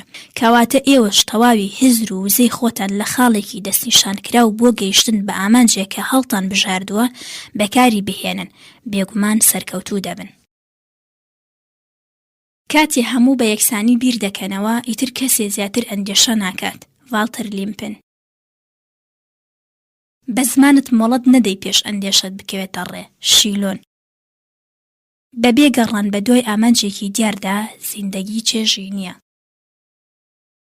بەندی چوارەم، ویست، پشتکار، بڕیاردان، خۆڕاگری. هیچ کۆششێک بێ ئەنجام نابێ. پارچە سەهۆڵێکی 50 نمرەی ژێر سفرەوە هەڵگرە و بۆ پارچە سەهۆڵە گەرما بدە. سەرەتای ڕوو نادات. ئەم هەموو زەگەرمایە سەرف دەکەین، بەڵام هیچ ئەنجامێک نابینین. وە لە ناکاو لە 0 پلەی سەدیدا سەهۆڵەکە دەچێتەوە. بەردەوام بە لەم کارە دیسانەوە وزەی زۆر سەرف دەکرێت بێ ئەوەی گۆڕان کاریەک ڕوو بدات، تا ئەو کاتەی نزیک دەبێتەوە لە 100 نمرە واتە کوڵان. ئاوەکە دەکوڵێ و دەبێ بە هەڵم. لە ئەنجامدا ئەگەری ئەوە هەیە کە وزەی زۆر سەرفی کار دەکەین. بۆ نمونە سەرفی پرۆژەیەک و تەنانەت یەک پارچە سەهۆڵ و بەمەی شوا دەکەوێتە بەرچاومان کە هیچ ئەنجامێکمان دەست نەکەوت بێ. بەڵام لە ڕاستیدا وزەی ئێمە دوور لە بینینمان لە حاڵی بەرز و نزمیدا بووە. بەردەوام بە لە کاری خۆت، دڵنیا بە ئەم هەڵکشان و داکشانە لە ڕێگادا هەیە. ئەم بابەتە لەبیر بێت لە خۆوە دووچاری هەراسانی نەبیت و نیگەرانیش لە خۆ دوور بخەرەوە. تەنها بەکار و پشتکار ئەتوانی هیواکانی خۆت مسۆگەر بکەیت. زۆربەی خەڵکی سەرکەوتنەکانی کەسانی سەرکەوتوو دەگێڕنەوە بۆ بەخت، بەڵام ئەگەر بکەوینە تاوتوێی و متاڵاکردنیەوە دەگەینە ئەو ئەنجامە کە هۆکاری بنەڕەتی، پشتکار و خۆڕاگریە لە کاردا. چوارچێوەی بڕیارەکانی خۆت بە خێرایی دەستنیشان بکە.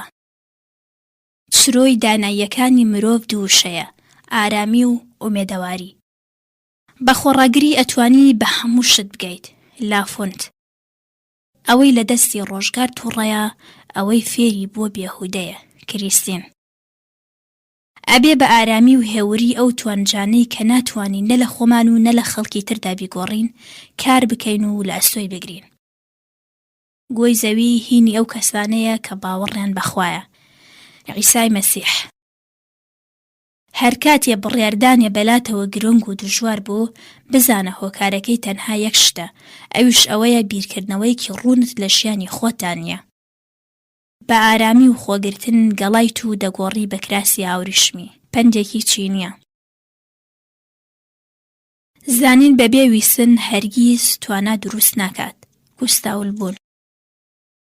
کاتی بڕیاردانی گرنگ پەلە مەکە، بۆ خەڵکی شایانی هەستپێکردن تر دەبوو ئەگەر بڵێ داوای کەمێک کات دەکەم تا دەربارەی زیاتر بیر بکەمەوە. ئایا بوار دەدەن سبەینەی پێتان ڕابگەیانم؟ بەندی پێنجەم، پارە، ماڵ، سامان. هەستی دەوڵەمەندبوون دەوڵەمەندبوونی ڕاستەقینەی بەدوادادێ. ئەم بیرۆکەیە هەرگیز لەبیر مەکە. ئەندرۆمەتیۆس. سەروەتمەندان و هەژاران دوو تێڕوانینی جیاوازیان دەربارەی پارە هەیە. هەژاران ئارەزوو دەکەن پارە بەدەست بهێنن و سەروەتمەندان دڵنیان کە بەدەستی دێنن. ئەندرۆمەتیۆس. ئێوە لە تواناتاندا نییە بە پارە جگە چەند هاوڕێیەکی کەم بگرن، بەڵام ئەتوانن بەکردەوەی چاک و خۆشەویستی زۆرینە بکەنە یاوەر و فریادڕەسی خۆتان. حەزرەتی موحەممەد دوروودی خوای لێبێ. سامان بۆ ئاسایشی تەمەنە، نەک تەمەن بۆ کۆکردنەوەی سامان.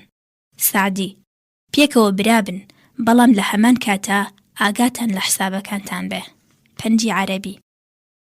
ئارەزووی بوونە ساماندار بەبێ هەوڵ و کۆشش نیشانەیەکی گەورەی ناتەواوەتی و تەمەڵیە. ڕوئیایی. تا ئەتوانی دەوڵەمەند بوون بە پایەداری پەیکەر کێشن و بە تەواوی هەستەوە ئەو ڕوئیایە گەڵاو چرۆداری کەن و چێژی لێ ببن.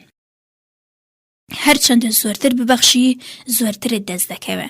ئانتۆنی ڕابێنز. بەخیل بۆ سەروەتەکەی پاسەوانە و بۆ وارسیش عەمباردار. بورز و جمهور.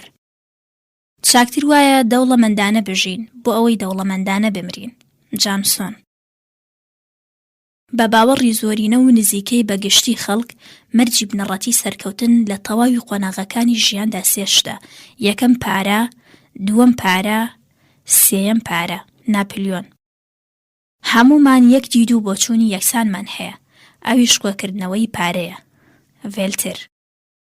تاکە ئامانجی من ئەوەیە هەرچی لە توانەمدا بێت پارە بەدەستی بهێنم، لەبەر ئەوەی پاش تەندروستی پارە لە هەموو شتێ باشترە. موزار. هەرگیز بۆ کارێک کە تەواو نەبووە پارە مەدە.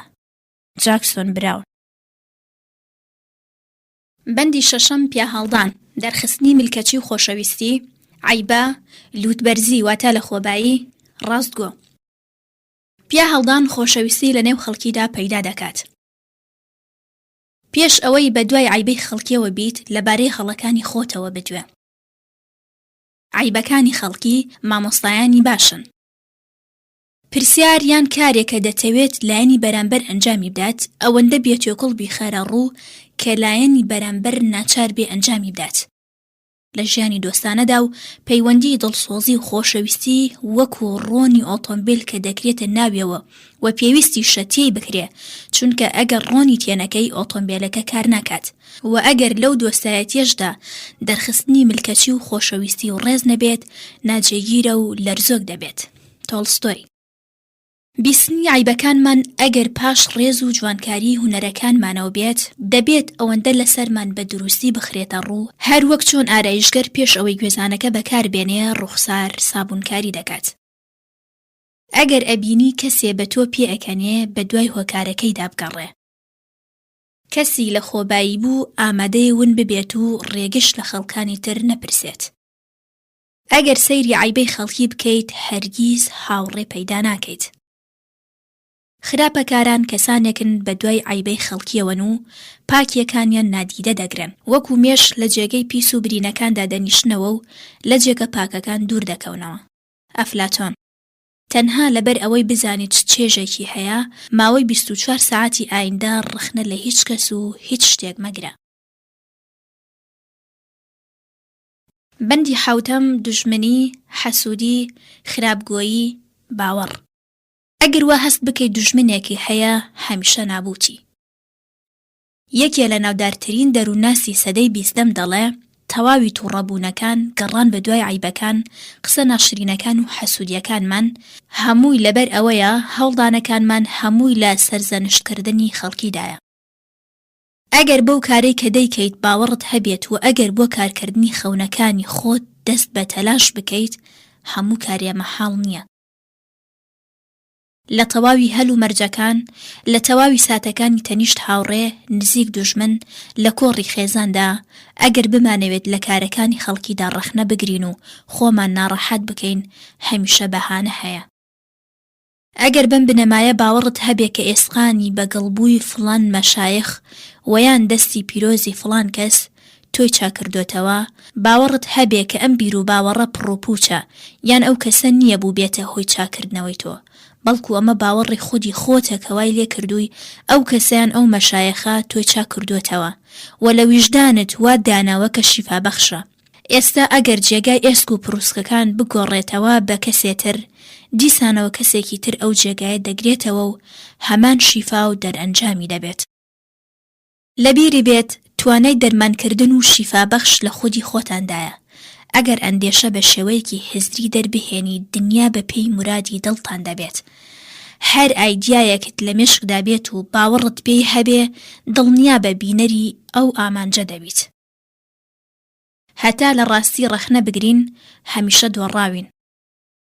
ئێمە ئەتوانین بۆ زیاتر خۆشەویستکردنی خۆمان لە لای خەڵکی خۆمان ژێرپێ بخەین لە مافی خۆمان بگوزارێن، بەڵام لە کۆتاییدا دەبینین کە نەتەنها خۆشەویستیمان بەدەست نەهێناوە بەڵکو کەسایەتی ڕاستەقینەی خۆشمان دۆڕاندووە، لە کۆتاییدا چارەیەک نامێنێتەوە جگە لە دەستە و ئەژنۆیی و نیگەرانی.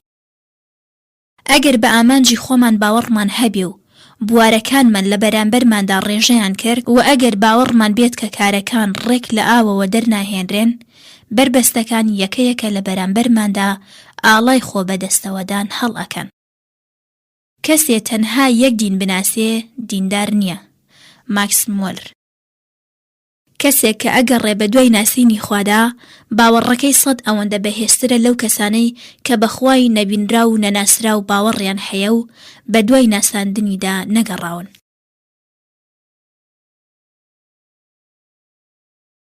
بەندی 8 زمان، کات، پیری، مەرگ. خۆشەویستی پیرەمێردێک چاکترە لە ڕەنجبەری گەنجێک. هەمیشە بۆ کەسانی ساڵمەند هۆکار و بەهانەی جۆراوجۆر هەیە تا گێل و سووکیان بکات، نابێ خۆیان یارمەتی ئەو هۆکارانە بدەن. بە هەدەردانی کات گرانبەهاترین خەرجیە. بالزاک. 1 ساعتی بەیانی چاکترە لە 2 ساعتی شەو. کات گەورەترین و گرانبەهاترین شتە لە جیهانی هەستیدا. دەست دەکەوێت و هەرگیز شایەنی کڕین و فرۆشتن نییە. نەدارترین گەداکانی جیهان هەمان ئەندازە کاتیان لەبەر دەستدایە کە پادشا و سەرۆ کۆمار لەبەر دەستیاندایە. خەڵکی ئەتوانن زێڕ و شتە گرانبەهاکانی تر ئەمبار بکەن، بەڵام بە هیچ شێوەیەک ناتوانن کات ئەمبار بکەن. ئەگەر دایک نەمردایە هیچ کەس بەدبەخت نابوو. محەممەدی حیجازی. گەر بمانزانایە دەستی ڕۆژگار کەی لە یەکترمان جیا دەکاتەوە چاکتر لەگەڵ یەکتری ڕەفتارمان دەکرد. ئەوەی لە نێو زۆربەی خەڵکی داباوە ئەوەیە هاوڕێکانی کەسێکە لە سەرەمەرگدایە کۆ دەبنەوە و باسی ئەو کارە چاکانە دەکەن کە ئەنجامی داوە و بە بیری دێننەوە. زەویش وەک ئێمە بە دوای خۆراکدا ئەگەڕێ و ئەم خەڵکەیش دەخوات و نۆشی گیانی دەکات. ئەبوو العولا. 1 تەمەن لە مەرگ ئەترسین و دەلەرزین لە کاتێکدا کە کاتێ هات ئێمە چاوەکانمان نوقاندووە و لێی بێئاگاین و نایبینین. مەڵێ کاتم نییە، تۆ هەمان ئەندازەی سەعاتی ڕۆژت لەبەر دەستدایە کە پاستۆر، مایکل ئانژ، لۆناردۆ، داوینچی، ئالبرت ئەینشتاین لەبەردەستیاندا بوو. جاکسۆن براون. گۆڕستانەکان پڕن لەو کەسانەی کە خەیاڵیان ئەکرد ئازا و بەجەرگن. کۆرساکۆف. هەرچەندە سەروەت، سامان و تواناییت هەبێ هێشتا محتاجی ئەزموونی ساڵمەندانی. بتلمیۆس. بە من بڵێ کاتی خۆتت چۆن بردۆتە سەر تا پێت بڵێم چ جۆرە کەسێکی. ژول ورن. بنجامین دیزرائیلی سەرۆکوەزیرانی پێشووی ئینگلیز ئەڵێ کەسێک کاتی خۆی ڕێک بەند بکات ژیانی ڕێک بەند کردووە. کات نایابترین سەرچاوەیە و تا کاتێ بەڕێکبەندی ئەوەوە خەریک نەبین هیچ شتێکی تر شایانی ڕێکبەندی نییە. زۆربەی خەڵکی زۆرترین کاتی خۆیان خەرجی عیبەکانی کەسانی تر دەکەن و کەمتر بە چاکیەکانی ئەوانەوە خەریک دەبن. بۆچی؟ مردنی نزیکەکانمان ئەتوانێ ئاگادارمان بکاتەوە کە ژیان کورتە و ئەبێ هەموو ساتەکان بە شێوازێکی چاک کەڵکی لێوەربگرین. جودی تاتڵبام. بۆ لەدایکبوون و مەرگ چارەیەک نییە، کەواتە چاکتر وایە ئەو پەڕی چێژی لێ ببین. یاسان تابان. کاتی خۆت بە بیرکردنەوە دەربارەی نەخۆشیە کە خەیاڵی دەکەی تووشی بوویت و پێوە دەتلێیتەوە سەرف مەکە، چونکە ئەگەر لە ڕاستیدا دووچاری ئەو نەخۆشیەش نەبووبی بە شێوەیەکی دەستکرد بۆ خۆتی دروست ئەەکەی. گۆتا. سەیرە مرۆڤ نە ئەتوانێ بۆ لەدایکبوونی خۆی شادی بکە و نە بۆ مەرگیشی پرسە بگەڕێ. ڕغوکینە سەرەتای مەرگی پەیتا پەیتایە. هیچ کات بە گومانی ئەوەوە کە کاتت هەیەدا نەنیشی، چونکە لە کاردا دەبینی هەمیشە کات کەم و کورتە. بۆ دەسەبەرکردنی پێشکەوتن ئەبێ پێش هەموو شتێک گرنگی بدەین بە یەکە گرنگە بچووکەکان، واتە چرکە ساتەکان و خولەکەکان.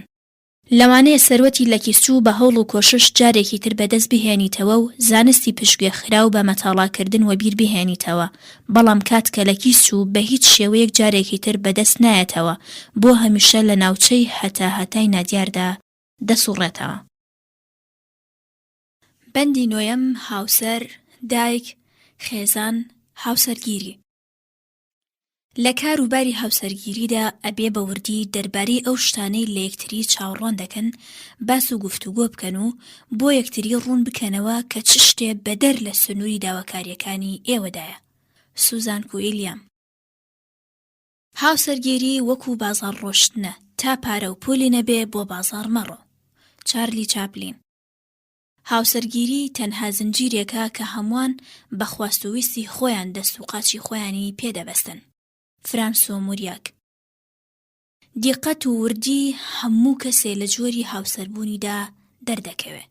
توسکانینی. ئەگەر ڕەفتارێکت لە هاوسەرەکەدا بینی و بەدڵی نەبوو پێی بڵێ سوزان کوئیلیام. هاوسەرگیری هەمیشە کۆتایی بە عەشق هێناوە. ناپلیۆن. هاوسەرگیری وەکو شارێکی گەمارۆدراوە، کەسانێکە لە ناو شاردان هەوڵ دەدەن لێی بێنە دەرەوە، ئەوانەی لە دەرەوەن هەوڵ دەدەن بچنە ناوی. فرانکلین. هاوسەرگیری شتێکی سەیرە، هەندێک جار شێر دەکا بە ڕێوی و هەندێک جار ڕێوی دەکا بە شێر. ئەگەر ئەتەوێ خێزانێکی شاد و بەختەوەرت هەبێ، بە ژنەکەت ڕێز و سۆز و خۆشەویستی ببەخشە. دیل کارنگی. لەگەڵ ژنێکدا خێزان دروست بکە کە ئەگەر پیاو بووایە لەگەڵ چاکترین هاوڕێ دەبوو. بردون. لە کاتی کڕینی پارچە قوماشدا دەور و بەری جوان سیر بکە و لە کاتی ژنهێناندا لە دایکی بووکەکە بکۆڵەرەوە. پەندی ئازەربایجانی. عەشق کازیوەی بەرەبەیانی هاوسەرگیریە و هاوسەرگیری بەربانگی عەشق. بالزاک. دوو جۆر ژن هەیە، لەگەڵ یەکێکیان دەوڵەمەند دەبی، ئەوی تر هەژار. ڕوخساری ژنێکی نوێنەر مێردەکەیەتی، وە کراسی پیاوێکی ناسراو ژنەکەیەتی. خانم، جوانی تۆ تەنها چێژ بە چاو دەدات، بەڵام جوانی ئەخلاق و تێگەیشتنی تۆ ڕۆح نەوازش دەکات. ژنان زۆر حەزیان لە بیرکاریە، چونکە ئەوان تەمەنی خۆیان دابەشی دوو نرخی بەرگەکانیانن، زەڕبی 2 و مافی مێردەکانیشیان زەڕبی 3 دەکەن و 50 ساڵیش بۆ سەر تەمەنی چاکترین هاوڕێکانی خۆیان زیاد دەکەن. مارسل ئاشار. ژنێک کە دەستخۆشی لە خواردنەکەی بکرێ، ئامادەیە لە چێشخانەکەدا خۆی بکاتە قوربانی. دیل کارنگی. میوە لە خاکی باش و کچ لە دایکی باش هەڵبژێرە. پەندی چینی. لە دەوڵەمەندان ئەس بکڕە و لە هەژاران ژن داوا بکە، ئاو لە بێژنگدا چاکتر دەمێنێتەوە تا دەمیژن. کەسێ ژنی دەوڵەمەند بێنێ ئازادی خۆی فرۆشتووە. کوڕەکەت لە ژووردا ئامۆژگاری بکە، ژنەکەت لەسەر دۆشەک. ژنی کەچەڵ بە پەلکەی کچەپورەکەیدا دەنازێ. ژن جگە لە زمانی هیچ شەکێکی تری نییە. ئەگەر ئەتەوێ دڵی ژنان بەدەست بهێنی، بزانە کە خانمان زۆر حەزیان لە جلوبەرگە، حەز دەکەن ئەوان لەم ڕۆوە دڵخۆش بکرێن. دیل کارنگی. داواکاری وتکە کە لە هاوسەرەکەت هەتا پێویستە بە زمان بەیانی بکەی، چونکە ئەو عیلمی غەیبی نییە. ژن و مێرد ئەبێ هەوڵ بدەن شکاتەکانیان بگۆڕنەوە بە داواکاری. بۆ دوورکەوتنەوە لە ناکۆکی ئەتوانی لە سیاسەتی بێدەنگی سوود وەرگری. سوزان کوئیلیام. لە ڕاپرسێکی ژن و مێردێکدا کە پێش هاوسەرگیریان ماوەی 2 ساڵ پێکەوە ئاشنابوون، لە ژیانی هاوسەرگیری خۆیان زیاتر ڕازی بوون.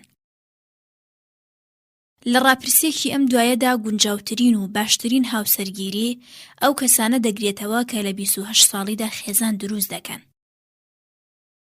ناتەوانایی لە بەرامبەر تووڕەییدا هۆکاری سەرەکی تەلاقەکانە. کاتێ ژن دەهێنین، زۆر چاکە ئەگەر لە دایک و باوکمانەوە جیابین، کەسانی سربەخۆ بین، تا ناچار نەبین بۆ ڕازیکردنی ئەوان هەنگاوێک ئەنجام بدەین. ڕێک و پێک بزانین لەگەڵ دایک و باوکدا، لەلایەک و لەگەڵ هاوسەرانماندا لەلایەکی ترەوە چ پەیوەندیەکمان هەیە. کاتی ئەم پەیوەندیانە تێکەڵ دەکەین، هەل و مەرجێ دەسازێنێ کە هاوسەرەکەمان سەری لێ بشێوێ و هەست بە دەرمانکردن بکات لەگەڵ دایک و باوکماندا. پەیوەندیەکمان هەبێت کە ئەوان دەست نەخانە نێو کاروبارمانەوە و هەر لەو کاتێشدا پەیوەندی دۆستانەمان لەگەڵ ئەوان بپارێزین. ژن و مێرد پێش ئەوەی قسەی دواتری خۆیان بکەن، ئەبێ دواوشەی خۆیان لەو شێوازەی کە خۆیان مەبەستیانە بگونجێنن. دووبارەکردنەوەی دید و بۆچوونی هەستی هاوسەر ڕۆڵی کاریگەری لە دروستکردنی ڕێگە چارەدا هەیە. هەوڵ بدەن لە کاتی بەرپەچدانەوەی بۆچوونی هاوسەرتان ئەم جۆرە شێوازە دەرببڕن. من بۆچوونی تۆم پێ باش نییە، بەڵام ئەمە مافی خۆتە هەر جۆری ئەتەوێ بیر بکەیتەوە و دەربڕی بکەیت. بوونی ناجۆربوون و مشتۆمڕ لە ژن و مێردایەتیدا شتێکی ناچاریە.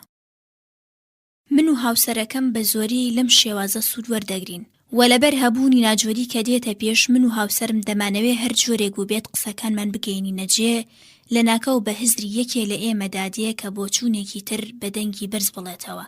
بۆ نمونە لەوانەیە بڵێن زۆر چاکە، بوار بدە بزانم بە دروستی ئاگام لە مەبەستەکەی تۆ بووە یان نە، تۆ پێت وایە و پاشان هەوڵ دەدەم بۆ چوونی ئەو دەربارەی بابەتەکە زۆر ڕۆشنتر ڕوون بکەمەوە لە ناکاو هەستی جیاواز لە بۆشایی ماڵەکەدا دەبێتە حاکم و بی ئەوەی بزانین و ئاگادار بین بەرەو چارەسەرکردنی ناجۆرەکان دەکەوینە ڕێ. هەوڵ بدەن لە 7 هەڵی هەڵبژاردننی هاوسەر دوور بکەونەوە. 1. خێرایی زۆر لە ئەندازە لە هەڵبژاردننی هاوسەر باش نییە. دەستگیرانی و ئاشنابوونی ماوە درێژ زۆر کاریگەرە. 2. لە تەمەنی کەمدا هاوسەرگیری مەکەن. ئارام بن، بوار بدەن بە ئەندازەی تەواو ئەزمون کۆ بکەنەوە. دڵنیا بن لەگەڵ چ جۆرە کەسێکدا دەبنە هاوسەر. 3. زۆر لە ئەندازە بۆ هاوسەرگیری حەسپیشان مەدە و بواری لە ئەندازە بەدەر بە ئارەزوەکانی خەڵکانی تر لە هاوسەرگیری خۆتاندا مەدەن. مۆڵەت نەدەن وادارتان بکەن بە هاوسەرگیری بە پەلە و هەڵنەسەنگێنراو. 4. بۆ ڕازیکردنی خەڵکی خێزان دروست نەکەن، چونکە ئێوە بە هەڵبژاردننی دروست سوودمەند دەبن و بە هەڵبژاردننی نادروست زیانمەند دەبن. 5. پێش ئەوەی کەسێ لە هەموو بوارەکاندا نەناسی لەگەڵیدا خێزان دروست مەکە. 6. لەگەڵ ئەو کەسانەی داخوازی زۆریان هەیە خێزان دروست نەکەن. 7. لەگەڵ ئەو کەسانەی کە بە کاروباری ڕەفتاری کەسیەوە سەرگەرمن خێزان دروست مەکە. دەربارەی کەسێکە مەبەستە خێزانی لەگەڵ دروست بکەیت زانیاری تەواو بەدەست بێنە. ئەو پەڕی توانای خۆت بخەگەڕ تا هاوسەرگیریتان شایانی سەرنج بێت. لەگەڵ کەسێکدا خێزان دروست بکە لەگەڵت هاوشێوە بیر بکاتەوە. لەگەڵ کەسێکدا خێزان دروست بکە کە بەلاتەوە سەرنجڕاکێش بێت. هەوڵ بدە لە هاوسەرەکەتان قەدرزانی بکە بە هەر بەهانەیەک بێت بڵێ سوپاست دەکەم. لە بەرامبەر هاوسەرتاندا کە تۆی تووڕە کرد و هەوڵ بدە بە سادەیی لێی ببوورە لەبەر ئەوەی خۆشت دەوێ. بە هەر حاڵ ئەمە بیردۆزێکە و خراوەتە ڕوو کاردانەوەکانیشی بە خۆتانەوە بەسراوە. ڕیچارد کارلۆس. لە ڕاستیدا نالەبارترینە کە لەم دنیاەدا کەمترین نرخ و قەدرزانی بە کەسێ ڕەوا ئەزانین کە لەوانەیە زۆرترین عاشقمان پێبەخشی بێت. هاوسەر کلێلی سەرکەوتن و بڕیاردانە. ڕیچارد کارلۆس. چاکترین هەدیە کە ئەتوانین بە دایک و باوکمانی ببەخشین ئەوەیە دانی پێدا بنین تەواوی بوونی ئێمە لەوانەوەیە و ئەوان سەرچاوی بنەڕەتی ئەوانن کە هەمانە. جودی تاتڵبام. زۆرترین ئەو سکاڵانەی ژنان دەیکەن ئەوەیە پێوان گوێناگرن. جان کری.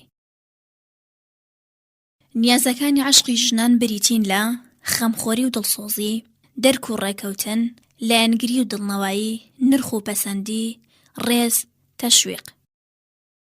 نیازەکانی عەشقی پیاوان بریتیە لە ئیعتیماد و دڵنەوایی، قایلبوون، قەدرزانی، بەچاکزانینی، تەئکیدکردنی و تەشویقکردنی.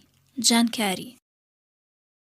لەبیرت بێ پیاو ئەتوانێ بۆ چوونەکانی ژن بە نرخدار بزانێ و هەرچەند خۆشی بۆ چوونی تری هەبێ. لە گفتوگۆکردن لەگەڵ هاوسەرتان سەرزەنشت کەم بکەنەوە. هەوڵ بدە لەو شەی بە یارمەتیت سوود زۆرتر وەربگرە.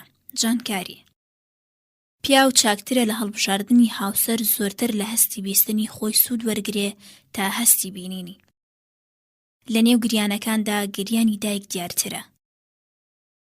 خاڵەکانی هێز و لاوازی هاوسەری خۆت پەیدا بکە تا لە سات و کاتی گونجاودا جوان و بەهێزیان بکەی. هەر کات هاوسەرەکانتان لەگەڵتان قسە دەکەن تەنها گوێ بگرن و تێبکۆشن. گیر و گرفتەکانیان تێبگەن و هەستەکانیان دەرک بکەن. هەر کاتێک کە ویستان ڕێگە چارە پێشنیار بکەن گاز لە زمانتان بگرن. ئابینن چه ئەندازەیەک هاوسەرەکانتان ڕازیتر دەبن. جانکاری. لەبەر چاوی خەڵکیدا هاوسەرەکەت خۆش بێت. بە زمانهێنانی قسەی خۆش بە تایبەت لە نێو کۆمەڵدا گرنگی فراوانی هەیە. بەداخەوە ئێمە زۆرتر حەز دەکەین لە نێو کۆمەڵدا هاوسەرەکانمان بشکێنین و ڕەخنەیان لێ بگرین. جانکاری.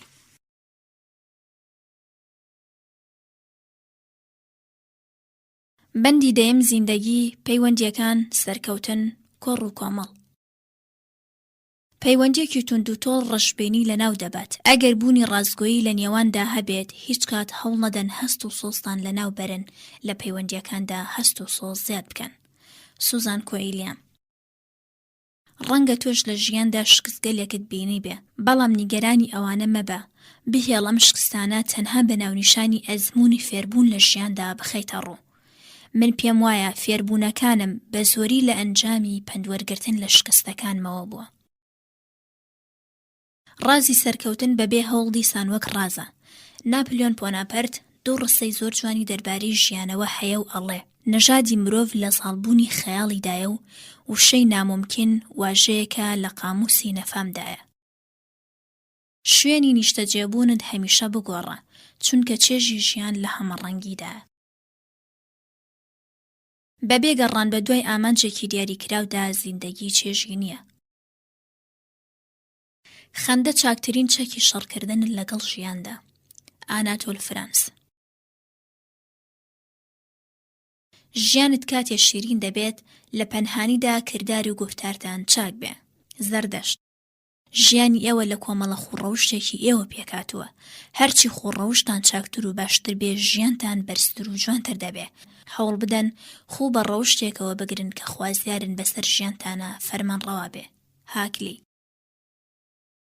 کاتێ لە ژیاندا لە داراییەکانی خۆمان بیر دەکەینەوە کامەرانین و وە کاتێ لە نەداراییەکانمان بیر دەکەینەوە خۆمان بە بەدبەخت دەزانین، کەواتە خۆشبەختی خۆمان لە ڕوانگەی خۆماندایە. ئامارگرێکی فەڕەنسی پاش ساڵانێک لە توێژینەوە ئامارێکی بەدەستهێنا نیشانی ئەدا پیاوێکی 80 ساڵە لە درێژایی ماوەی تەمەنی خۆی چی کردووە. ئەو ژمارانەی ئەو دەربارەی چۆنێتی گوزەراندنی 80 ساڵ تەمەنی مرۆڤێک بەدەستی هێناوە بەڕاستی شایەنی سەرنجە. بە درێژایی ئەو ماوە تەنها 5 ساڵ خوێندوێتی. ساڵێکی تەمەنی خەرجی ئارایشکردن کردووە، 7 ساڵ خەرجی ڕێڕۆیشتن، 6 مانگ سەربازی، 5 ساڵ کات بردنە سەر و چاوەڕوانی، 13 ساڵ کار، 10 ساڵ پشوو، 4 ساڵ عاشقبازی، 28 ساڵ و 6 مانگ خەو و 6 ساڵیش خەرجی نان خواردن کردووە.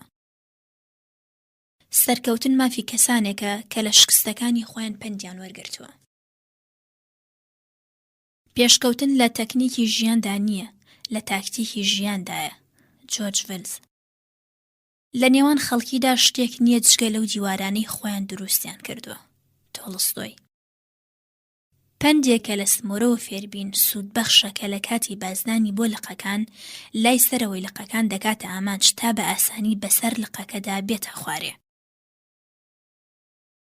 کەسی ڕووناکبین لە پەنجەرەوە سەیری دەرەوە دەکات جوانی هەڵهاتنی خۆر دەبینێ، بەڵام ڕەشبین کە سەیری دەرەوە دەکات و تەنها پیسی پەنجەرەکە دەبینێ. دیلکارنگی. لە 90% دڵە ڕاوکیەکانی ئێمە بە خەریکبوون بەم چوار قۆناغا لەناو دەچێ. 1. بە شێوەیەکی ڕێک و پێک بنووسین چ ڕووداوێک لە ئێمەدا ڕوویداوە. 2. چ کارێک ئەتوانین لەم بارەیەوە بکەین. 3. بڕیاری خۆمان بدەین. 4. بەردەوام بڕیارەکە جێبەجێ بکەین، هەمویان لەسەر کاغەز بهێنینەوە. دیلکارنگی. لەسەر لایەنە چاکەکان جەخت بکەنەوە. هەموو لە دەستی ژیان دەناڵێنین و کەچی هەمومان بە هەردوو دەست بە ژیان دانووساوی. ئەگەر کورت و بەسوود و دیاریکراو قسە بکەیت و وشەگەلێ زیادە و لاوەکی و زیادە دەرببڕین و گومان و پۆزشکردن وەلا بنی، گرنگترین بنەمای پەیوەندیەکانت لەبەر چاوگرتووە. هەمیشە لە شکستەکانەوە زۆرتر فێر دەبین تا لە سەرکەوتنەکان.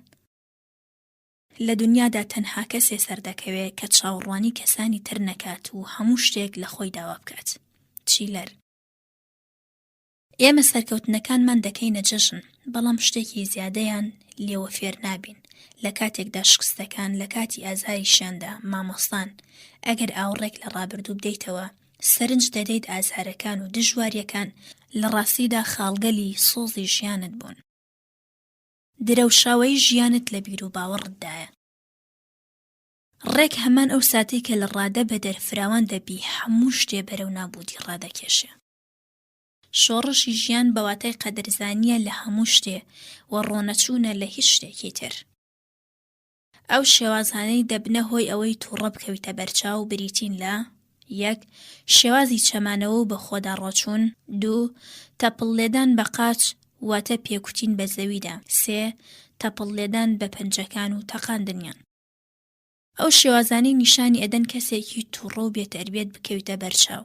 1. بەدەنگی بەرز هەناسەدان. 2. زۆر بە توندی تەوقەکردن. 3. شل تەوقەکردن. جوڵەی دەست و حاڵەتە باشەکان. 1. دەستی نەقونجاو و کراوە. 2. هەڵگرتنی شتەوردەکان و باڵندەکان بە یەک دەست لە جێی ئەوەی بیلکێنی بە سنگتانەوە. 3. هێشتنەوەی پەنجە گەورە لە کاتی دەستکردن بە گیرفاندا لەجێ ئەوەی دەستەکان لە گیرفانەکاندا بنووقێنین. 4. حاڵەتی بیسەرێکی باش نیشان بدەیت و بە چاوت پەیوەندی بکەیت و سەری خۆت بەرەولای بێژەر وەرچەرخێنی. 5. بە تەکاندانی سەرت ئەو لە قسەکردن تەشویق بکە و کەمێ بەرەولای پێشەوە بجوڵێ. جودی جیمز. ئەگەر کەس هاتە ژوورەکەتەوە تۆش بە تەلەفۆن خەریکی قسەکردن بوویت، ئەبێ یان سەرت تەکان بدەیت و یان پەنجەت بە نیشانەی یەک خولەکات لە بیسەرەکەت داوا بکەیت. یان ئەگەر کەسەکە بێتەربێت بوو لە کاتی قسەکردنی تۆ بە تەلەفۆن ویسی قسەکەی تۆ ببڕێ، ئەتوانی لەپی دەستت بە نیشانەی ڕاوەستا بەرز بکەیتەوە. جودی جیمز. ئەبێ لەگەڵ کەسی بەرامبەردا لە کاتی تەواکردندا پەیوەندی چاوەکانیشت دروست بکەیت. زانم مەبەستی ناڕەحەتکردنی منت نییە، بەڵام کاتی فڵان کار دەکەیت من ناڕەحەت دەبم. لە کاتێکدا خۆتان قسە دەکەن هەوڵ نەدەن گوێ لە قسەکانی خۆتان بگرن. ویست و بیر و باوەڕ و چاوەڕوانی بە هۆکاری زەمینەسازی سەرکەوتنەکانی مرۆڤ لە جیهانی دەرەوە و دەرونی دەژمێردرێن. کەسێک کە پێی وایە لەبەر ئەنجامدانی کارێ سەرنجام نەخۆش ئەکەوێ و چاوەڕوانی ئەو نەخۆشیە بکە دیێریان زوو نەخۆش ئەکەوێت. لەوانەیە زۆر جار گوێت لێبوو بێت ئەگەر مرۆڤ زۆر لە ئەندازە لەبەر هەوای ساردا بمێنێتەوە سەرنجام سەرمای دەبێت. ئەگەر تۆیش ئەمەت قبوڵ کرد بێت لەم کاتەدا، ئەم جۆرە قبوڵکردنا بەشێکی سیستەمی بیر و باوەڕی تۆ دەبێت. لەبەر ئەوە ئەگەر تۆ لە هەوای ساردتر لە ماڵەوە بچیتە دەر، بیر و باوەڕی تۆ چاوەڕێی سەرمابوونتان دیمەنکێش دەکا و پاش ماوەی داستانەکەیش ئاشکرایە، کەواتە بە هەمان شێوە حزر توانای ئەوەی هەیە بە بیرکردنەوەی حاڵەت تۆ نەخۆش بخات. بێگومان توانای ئەوەیشی هەیە بە بیرکردنەوەی دروست و چاک تەندروستی بۆ تۆ بە دیاری بهێنێ. خەتا و هەڵە شتێکی حاشا هەڵنەگرە، هەموو مرۆڤێ لە ژیاندا بیەوێت یان نەیەوێت دووچاری هەڵەی جۆراوجۆر دەبێت. لەبەر ئەوە دەبێت فێر ببین کە جوان و خێرا و دەست و بەرد ببورین و لە بیری دەرکەین. لێبوردن، لێخۆشبوون گەورەترین و کاریگەرترین و هۆکارە کە ئەتوانین پێیانەوە خۆمان و ژیانی خۆمانی پێخۆش بکەین. بە مەبەستی بەهێزکردنی پەیوەندێکی مرۆڤایەتی تەنها بەسە نیازەکانی لایەنی بەرامبەر بناسین و پاشان ئەو نیازانە دەستەبەر بکەین. هەمیشە لە دروستکردنی پەیوەندی گونجاو لەگەڵ ئەندامانی خێزانی خۆتدا پێویستە لە خۆت بپرسی ئەوان چ نیازێکیان هەیە و تۆ چۆن ئەتوانی ئەم نیازانە دەستەبەر بکەیت، یان بۆ دەستەبەرکردنی ئەو نیازانە یارمەتی دەربێت. ئەگەر تۆ بتوانیت نیازەکانی ئەندامانی خێزانەکەت دەستەبەر بکەیت، خێرا وەڵامی خۆشەویستی لەلایەن ئەوانەوە بەدەستدێنی. ڕیچارد کارلسۆن. ئەگەر دەزانی مەحکومێکی بەمەرگ لە کاتی سزادانەکەیدا چەند ئارەزومەندی گەڕانەوەی بۆ ژیان، لەو کاتەدا قەدری ئەو ڕۆژانەی کە بە خەم و پەژارە و نیگەرانیەوە دەتبردەسەر چاکتر دەزانی. ئەبوو عەلی سینا.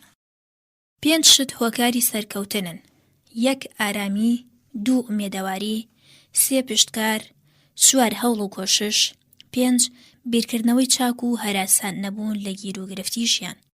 کەمڕوویی ئافاتی ژیانە، کەمڕوویی چاوەکان لێڵ و زمان لاڵ و بیر و هۆشیش لەرزۆک دەکات.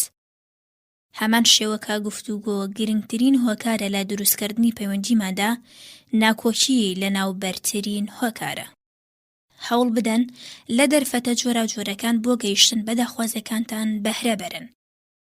ئەژنۆی خەم لە بندەست مەگرە، بە ناوخەمی خۆتا ڕۆمەچۆ، زیندگی بکە و خۆشەویستی بکە، زەمان هەمیشە بۆ تۆ نییە. ژیانی ئێمە لە ئەندێشەمان لەدایک بووە. هەمیشە زۆر درەنگ تێگەین کە ژین و ژیان واتە هەمان سات و کات کە بە ئەو پەڕی پەلە و بێسۆزیەوە لە بەسەربردنی داین. داواکردن گوڵی ژیان دەوەرێنێ و تکاکردن بوونی ژیان بێڕنگ دەکات. ئەگەر خوازیاری ژیانی باشین و ڕێگەمان لە پێشە، یان ئەبێت چاوەڕوان بین هەموو خەڵک وەکو ئێمە بیر بکەنەوە ویان حەق بە خەڵکی بدەین زیندگی خۆیان بە چاکترین شێواز کە دەیزانن بەسەری بەرن. لە سەرەتای دروستکردنی پەیوەندیدا چاکتر وایە کەمتر لە ئەندازەی توانایی خۆت بەڵێن بدەیت و زیاتر لەوەی کە بەڵێن دەدەیت کار بکەیت. ئەگەر بەڕێوەبردنی کاروبار لە سەرەتادا بە قورسی و جدیەوە دەست پێ بکەین، پاشان نەرمی و هێوربوونەوە لە بەرچاو بگرین، سەرکەوتووتر دەبین. ئەگەر دەتەوێت ژیانی خۆت بەرین بکەیت، ئەبێ دەربارەی فراوانی بە شێوەیەکی بێسنوور بیر بکەیتەوە. پیاوانی هەڵکەوت و سەرکەوت و چەند ڕێگەیەکی گونجاو بۆ سەرکەوتن لەبەر چاو دەگرن. یەک، ئامانجی خۆیان دەستنیشان کردووە و دەزانن چیان دەوێت و دەرئەنجامی خوازراویان پێشبینی دەکەن. دوو، ئەنجام کارکردنە. سێ، کۆنترۆڵ و ئاراستەکردنی ئامانج. ئەگەر بزانین چ شتێ لە ژیاندا لە هەموو گرنگترە و بۆتە کاری بڕیاردان لە ژیاندا بۆمان ئاسانتر دەبوو. ڕۆژی ئایندەی زۆرمان لەبەردەستدانیە. مایکل لاندۆن. تەنها سێ ڕێگا بۆ چاکبوونی گوزەرانی ژیانی ئێوە هەیە. یەک، تێبگە چ شتێک کاریگەرە و ئەنجامی بدە. دوو، تێبگە چ شتێک کاریگەر نییە و ئەنجامی مەدە. سێ، شتانی تازە تاقیب کەرەوە و ببینە کامێک لەوانە کاریگەرە و کامیان کاریگەر نییە و ئەوانی کاریگەرن لە ڕەفتاردا بەکاری بهێنە. سادەترین پەندی ژیان ئەمەیە، هەرگیز کەس ئازار مەدە. ڕۆسۆ. بەندی 11، بەختەوەری، خۆشبەختی، شادومانی، ئاسوودەیی، خەندە. پشتبەستن بە بەخت و چارەنووس خراپترین جۆری بێئومێدیە. تۆ لە بەدبەختی خۆت ناڵە ئەکەیت ئەگەر تێبینی بکەیت ئەم خەڵکە چەند لە ناڕەحەتی و ڕەنجکێشاندایە هێواشتر ناڵت دەکرد. شلیلۆن. هەر کات تەواوی بەڵاو ئارەزوەکانی مرۆڤ لە یەک شوێندا کۆ بکرێنەوە و بەسەر خەڵکیدا دابەش بکرێن، بەدبەختترین کەس کە بەشی خۆی دەبینێ لە بەشی پێشووی ڕازی دەبێ و لە سکاڵاکردن دەمیدا دەخات و ڕادەوەستێ. سوقرات. کامەران کەسێکە کە بە گیرروگرفتی ژیان پێکەنینی بێت. شکسپێر. لەگەڵ خەڵکیدا پێ بکەنە نەک بە خەڵکی. دیلکارنگی. شێوازەکانی شادومانی فێر ببە تەنانەت ئەگەر لە دڵیشدا شاد نەبیت. جاکسۆن براون. هەرگیز لە ناخۆشی و بەدبەختی و دەرد و ڕەنج بیر نەکەنەوە چونکە بە شوێنتاندا دێت. زۆرتر بیر لە خۆشبەختی و تەندروستی و شادی و ئومێد بکەنەوە. لە ڕۆژدا هەوڵ بدەن چەندین جار ئەم شانە ڕازگۆیانە و بێگەردانە دەرببڕن. من بە تەواوی ساغ و سەلامەت و بەهێز و خۆشبەختم. زۆربەی خەڵکی بە هەمان ئەندازە شادن کە هزری خوان بۆ ئەو شادیە لەبەر کردووە. بە کازینسکە نووسەرێکە گوترا بوو ئەگەری چاکبوونی ئەو لە نەخۆشی ئیفلیجی تەنها لە 100 بە یارمەتی پزیشکەکەی کە شێوازێکی گونجاو لە بەرچاوی گرت و دەرمانی پێشنیار کردەبوو. لە نەخۆشخانە چووە دەر، بەڵام ئەوەندەی ئازاری هەبوو تەنانەت نەک دەتوانی بخەوێت. ئەو بۆ زاڵبوون بەسەر ئازارەکانیدا ژمارەیەک فیلمی ئامادە کرد چونکە سەرنجی ئەدا کە 10 خولەک پێکەنین و قاقا ئەوەندە ئازاری کاتی ئەو بێدەنگ دەکات کە ئەتوانێت 2 ساعات بخەوێت. کاتێک ئازارەکە ئەوی خەبەر دەکردەوە دەکەوتە شوێن کۆمیدیەکانی. ئێستا نورمون کازینز زیندوو سەرحاڵ و سەلامەتە و لە ژیانی ئاسایی خۆی بەردەوامە. ئەمڕۆ دۆزراوەتەوە مێشکی مرۆڤ مادەیەکی کیمیایی بە ناوی ئەندرۆفین دەردەکات تەنانەت لە مۆرفینیش بەهێزترە. ئەم مادەیە بە مرۆڤ هەستی ژیان دەبەخشێت و لەش سەلامەت دەکات. ئەو کەسانەی کاریان ڕاکردنە گەشتونەتە ئەو باوەڕەی ئەزموونی هەست و چێژ لە ڕاکردنەوە دەستیان دەکەوێت. ئەم شتەش جگە لە هەمان شت کە دەرکردنی مادەی ئەندرۆفینە لە لەشدا هیچ شتێکی تر نییە. پێکەنینیش هەمان هەست بە مرۆڤ دەبەخشێ. ئایا بیر ناکەیتەوە لەم کاتەی ئێستادا دڵ ڕاوکیەکان زۆرتر پێویستیان بە پێکەنینە؟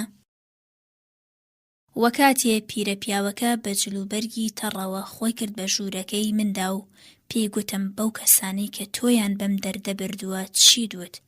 وەڵامی دایەوە تەنها پێکەنین. نرخی پێکەنین. یەکەم پێکەنین خەرجی نییە بەڵام سوودی فراوانی هەیە. دوو کەسانێک کە خەندیان دەست دەکەوێت دەوڵەمەند دەبن لە کاتێکدا کە دەیبەخشن هەژار ناکەون. سێ جا لەبەرەوە گەر ئەتانەوێ خەڵکی خۆشی بوێن هەمیشە خەندە و پێکەنین بکەن. کاتی ئەتوانن کامەرانی بهێننە و ژیانمانەوە کە هەستی کامەرانیمان هەبێت. دیلکارنگی. بۆ هەستکردن بە خۆشبەختی یان ئارامی بە خەڵکیەوە خۆتان مەبەسن. جودی جیمز. هەمیشە خەندەی سەرلێوانت هەبێ و هەوڵ بدا پەیوەندی چاوی لەگەڵ خەڵکیدا دروست بکەی. جودی جیمز. ئەگەر کەسێ تاریفی خۆت یان جلوبەرگەکەتی کرد سوپاسی بکە. هەمیشە لە هەڵسوکەوتەکاندا لەگەڵ خەڵکیدا خەندە بکە. لە کاتی بەخێراتنی خەڵکی پەیوەندی چاوی دروست بکە و لە میوانیدا هیچ کات لەسەر کورسیدا پاڵ مەکەوە. هەوڵ بدە لە کاتی قسەکردن بە تەلەفۆن هەمیشە لێوەکانی بە خەندە بن چونکە کاریگەری لەسەر دەنگت دادەنێ. ئاسایشی هەردوو جیهان تەفسیری ئەم دوو وشەیە، لەگەڵ دۆستاندا پیاوەتی، لەگەڵ دوژمندا نەرمی و چاکەکردن. حافظ. شادکردنی دڵی خەڵکی نەخەرجی هەیە و نە ئەرک یەک خەندە بەسە. تاگور. دنیا لەگەڵ مرۆڤدا مامەڵە دەکات، پێ بکەنی بەسەر تا خەندەباران دەکات، و ئەگەر نەوچەوانت گەرش بکەیت ئەوش لە بەرامبەرت برۆ بەیەکدا دەدات، و ئەگەر ئاواز بخوێنی بۆ کۆڕی شادمانی بانگ هێش دەکری، و ئەگەر ڕۆشنبیر بیت لە پاڵ زاناکاندا جێ دەگری، و ئەگەر میهرەبان و دڵسۆز بیت لە دەوروبەری خۆتدا کەسانێک دەبینی تۆیان خۆش دەوێت. بەختەوەر کەسێکە لە هەر خەتایە کە دەیکات ئەزموونێکی تازە بەدەست بهێنێ. سوقرات. بەیەک خەندە هەموو دەرگاکان بەڕووی مرۆڤدا دەکرێنەوە. فرانکلین. بەرگی بەختەوەران و خێرخوازان لە دوو شت چنراوە، تاڵەکەی ڕەوشجوانی و خێرخوازی و تەونەکەی لە سازگاری و پیاوەتی.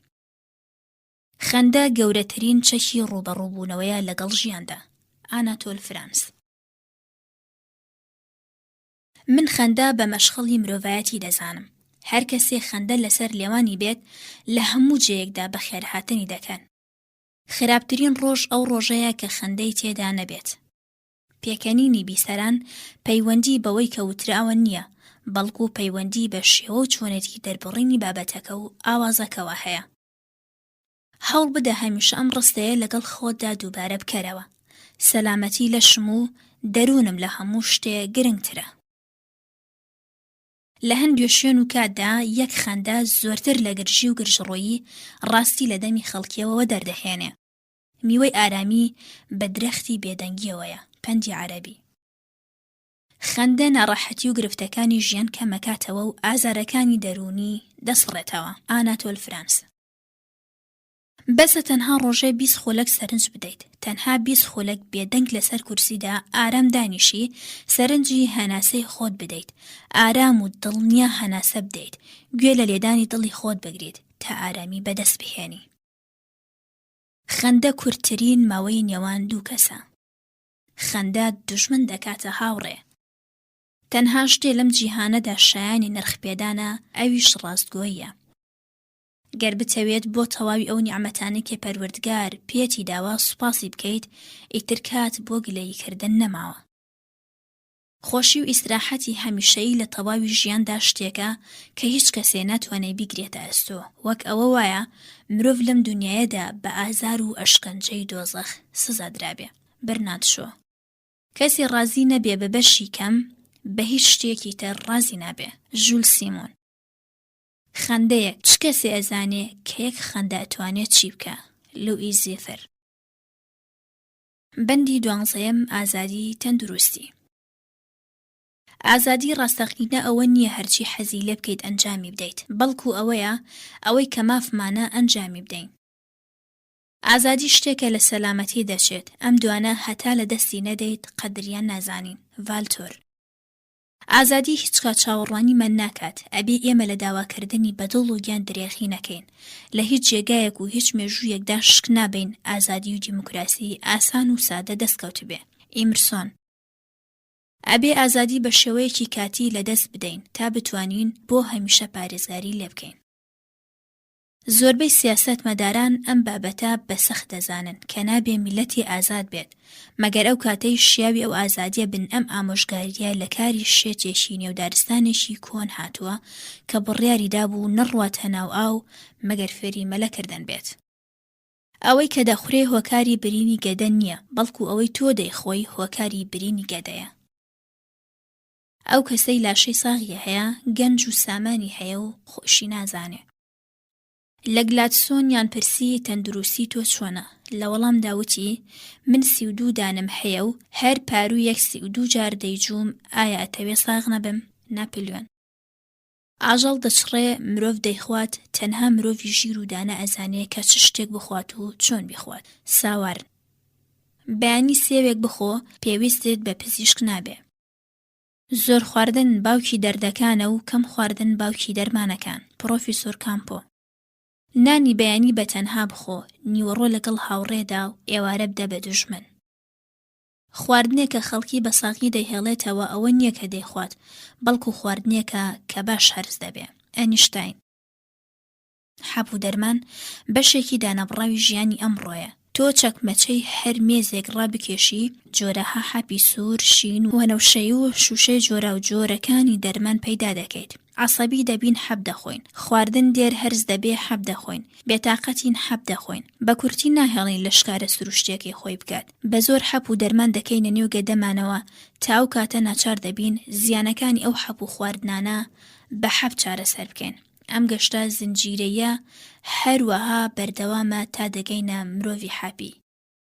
کەسێ خوازاری تەمەندرێژیە ئەبێ بەیانیان زوو لە خەواستێ، بەرگی سووک لەبەر بکات تا برسی نەبێت نەچێتە سەر سفرەی نان خواردن و دەست لە خواردن هەڵبگرێ لە کاتێکدا تەواو تێر نەبووە، ئەوەش کە دەی خوا جوان بیجوێت و لە کاتی خەودا ڕیخۆڵەکانی خاڵێ بن. ئەگەر ڕەچاوی ئەم یاسایانە بکەی نیازت بە پزیشک نابێت. حەزرەتی عالی. گۆشتی سوور کەم بخۆ. جاکسۆن براون. ڕۆژی 8 بەرداخ ئاو بخۆرەوە. ئەگەر دەتەوێت تەمەنی درێژت هەبێت هەموو ڕۆژێ دوای نیوەڕۆ نیو سەعات بخەوە. هەمیشە هەناسەی درێژ هەڵمژە. سەوزە میوەجات دانەوێڵە فەرامۆش نەکەن. لە ئێستادا ئەم بابەتە لای هەمووان ئاشکرا بووە کە شێرپەنجە هەمیشە لە پاش شکستێکی سەختەوە یان مردنی ئازیزێکەوە دەردەکەوێ. ئەگەر کەسەکە ماوەیەکی دوور و درێژ پەژارە و غەمگین بێت شێرپەنجە خێرای هێرش دەکاتە سەر لەشی. من هەرگیز لە جەیەکدا کە بتوانم دانیشم ڕاناوەستم و هەرگیز لە جەیەک بتوانم ڕابکشێم دانانیشم. من لە شوێنە جۆر بە جۆرەکاندا لەشم ڕاست و ئازاد ڕائەگرم و تا ئەو جێی کە بکرێ بە حاڵەتی ڕەحەت و ئاسان و ئازادەوە کارەکەم. ئیسراحەتی چاک باشترە لە خواردنی باش. بەندی 13 عەشق، دۆست، خۆشەویستی.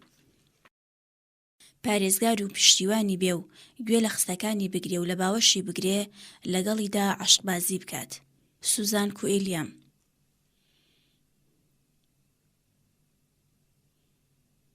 گیاندارەکان بە لەرز و ترسەکانی ئێوە پەی دەبەن و هێرش دەکەن.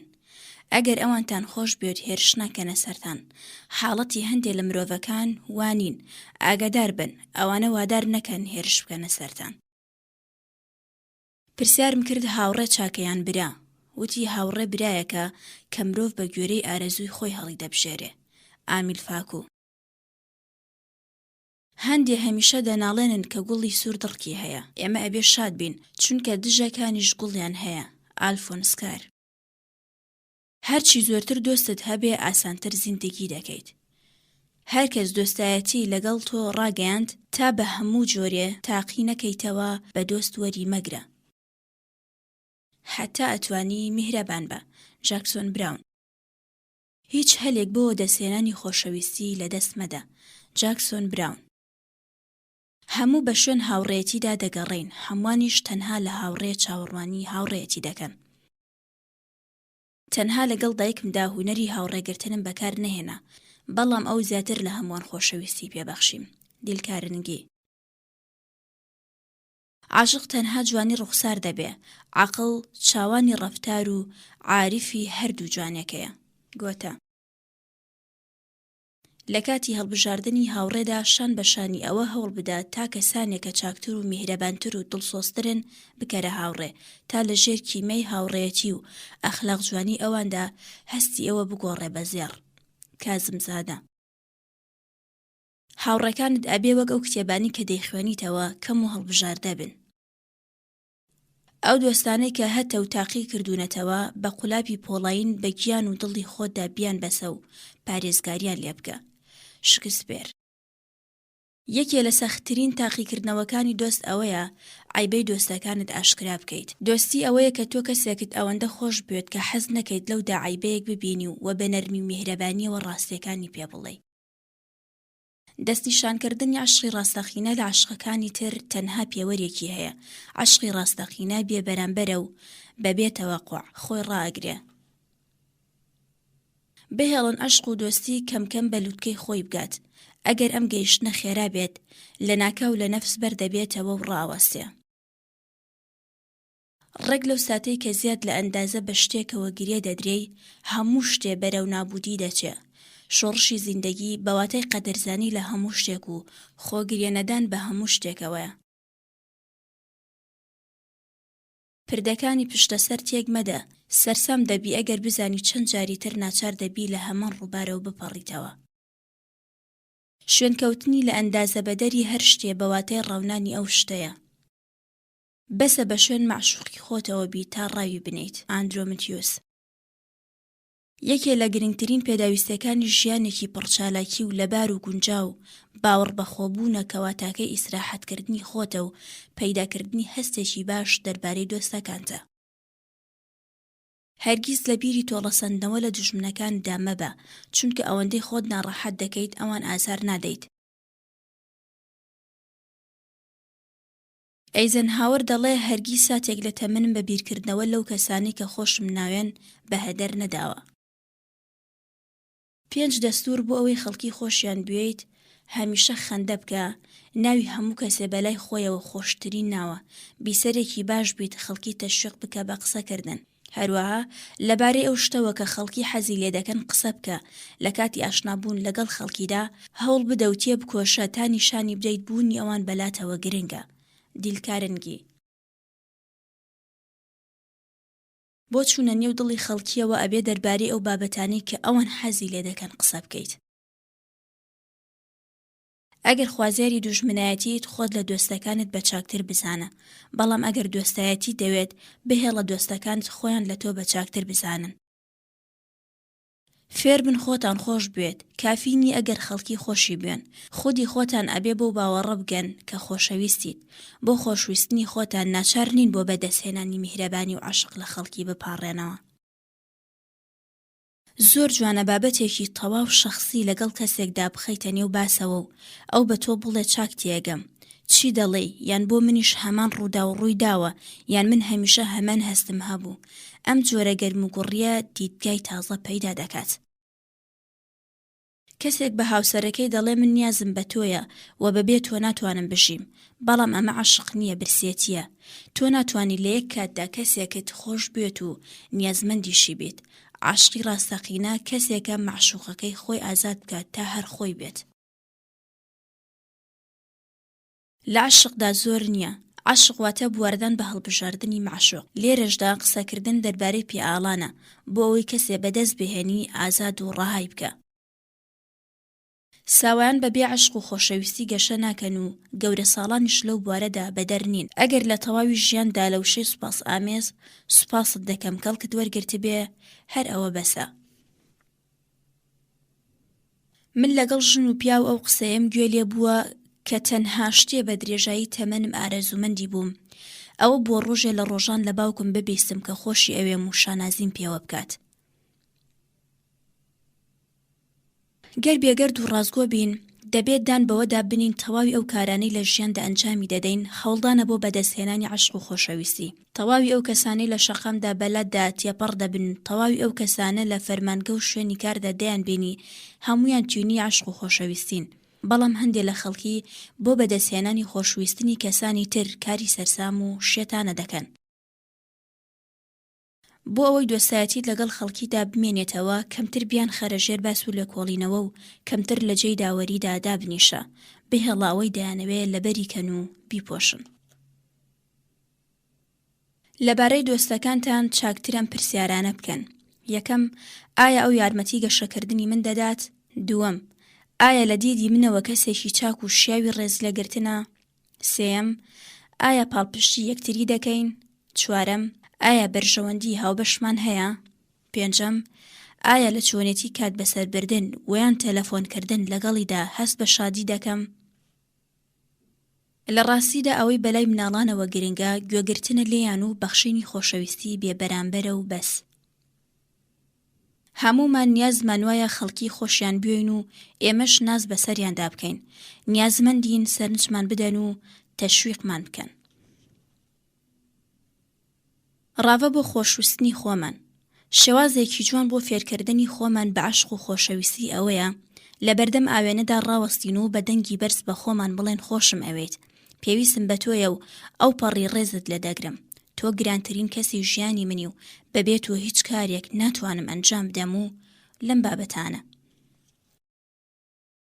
گەر هەستی کرد بابەتێک هەیە بۆ ڕەخنەگرتن، بابەتەکە دابەش بە خۆت و ئەو بکە و بە شێوازێکی خۆشەویستانە و سازگارانە پێشکەشی بکە.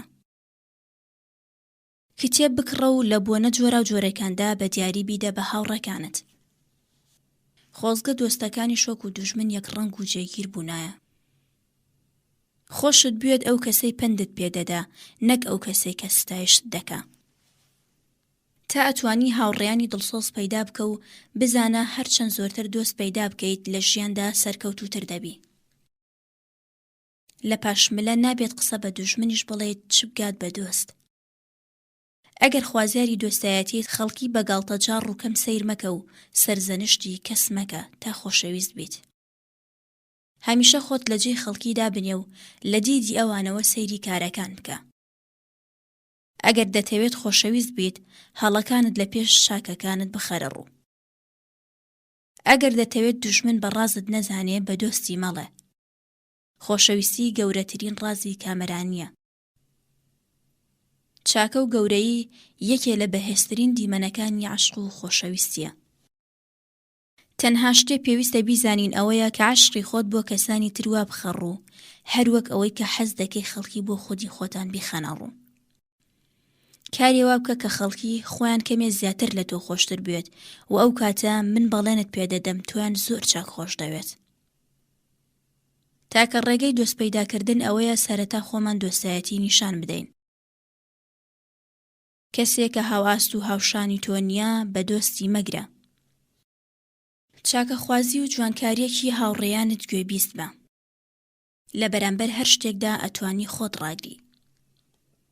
یەکێ لە ڕاوەکردنی ڕێگاکانی عەشق ئەوەیە هەمیشە و لە هەر جێگایەکدا خۆت بخەرە جێگای لایەنی بەرامبەر و نەخشەکانت ئاڵوگۆڕ بکە و لە خۆت بپرسە لەم هەلومەرجەدا حەز دەکەم چ کاردانەوەیەک ببینم و پاشان هەمان ڕێباز لە خۆتان نیشان بدە.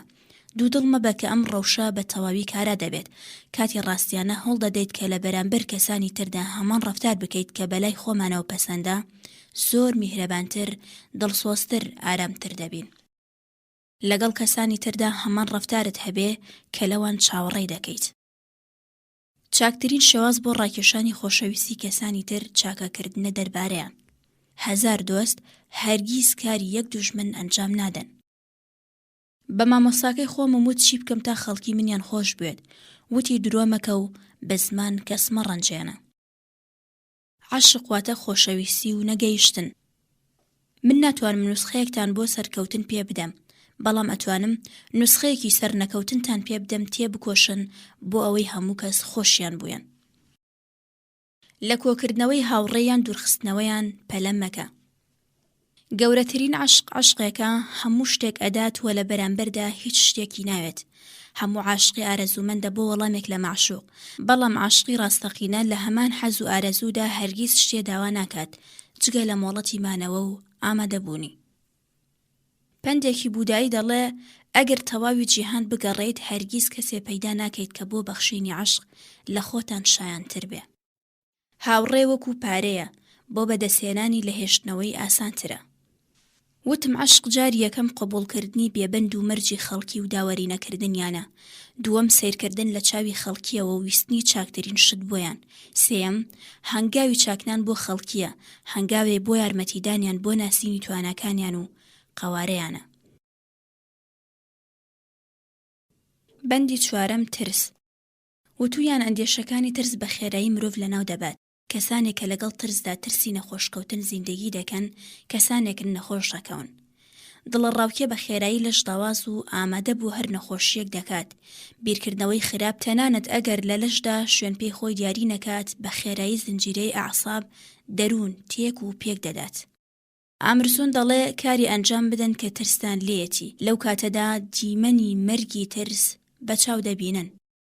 کەسێک کە لە بیری خۆشگوزەرانیدایە بە ئارەزوەکانی دەگات، هەمان شێوە ئەگەر کەسێ لە بەدبەختی و تەنگدەستی بترسێ ئەو ڕۆژە بەچاو دەبینێ، چونکە وتویانە لە هەر شتێک بترسی بەسەرت دێ.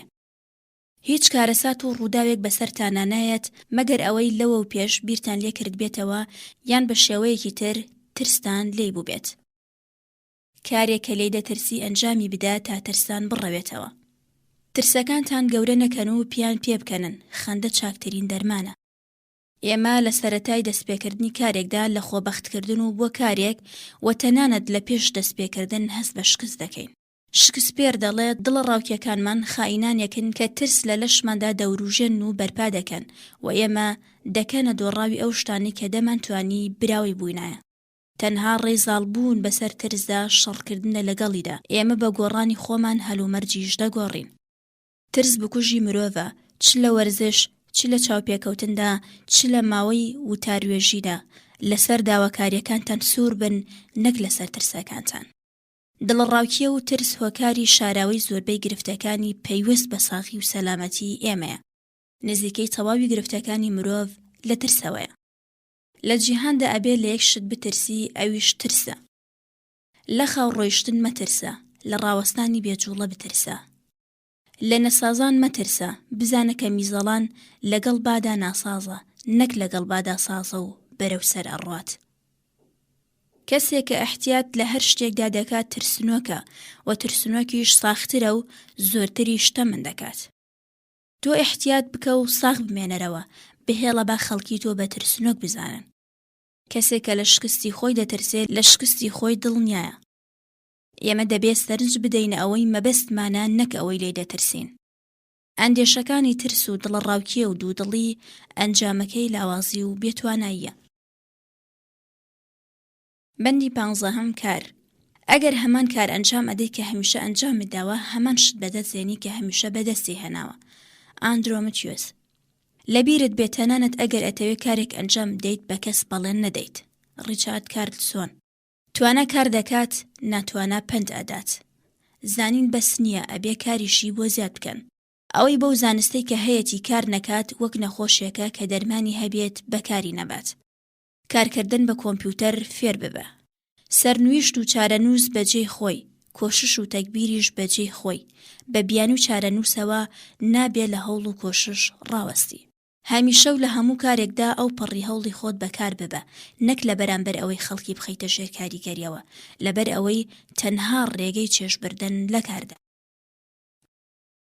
بەندی 16 کتێب، نووسەر، مەتاڵە، ئەزموون، هونەر، هۆش، هونەرمەند. چارلی جۆنز گەورە وتاربێژی ئەمریکایی بەیانێکی زۆر جوانی دەربارەی ژیان هەیە و دەڵێ: ئێوە ئەمڕۆ هەمان کەسن کە 5 ساڵی تر هەن، جگە لەو کەسانی کە دەبینی کتێب دەخوێننەوە. خوێنەر بەشێکی هەمان سوودوەر دەگرێت کە نووسەر لە نووسراوی خۆی کردوێتی. کریستیان برنات. هەمیشە بڵێ هۆش و خیرەتی بێسنووری من ڕێگای ژیان پیشان دەدات. هیچ کات خۆت بە هۆشتر و گەورەتر لە کەسانی تر مەزانە، هەرگیز لە کەسانی تر عیبە دەرمەهێنە. باشگوێگرتن لە ڕاستیدا هونەرە. گۆتە. ڕاوێژ هونەرێکە کە تۆ بە یارمەتی ئەو هونەرەوە ئەتوانی هەمووان بۆ هاوکاریکردنی خۆت وادارکەیت. هونەری گوێگرتن زیاد بکەن. بوارەکان هەندێک جار بە هێواشی لە دەرگا دەدەن. دیلکارنگی. دۆستانی ڕاستەقینەی تۆ کەسانێکن کتێب ئەنووسن. بەدبەختیە هەرچی زووتر کتێب بخوێنەرەوە، دژمنانت زۆرتر دەبن. هونەرمەند کەسێکە کە ئێمە لە ڕابردوو ئایندەدا بە کاتی ئێستا دەربهێنێ. دیلکارنگی. دەستنیشانکردنی عیبەی خۆت زۆر باشترە لە بینینی هونەری خۆت. دیلکارنگی.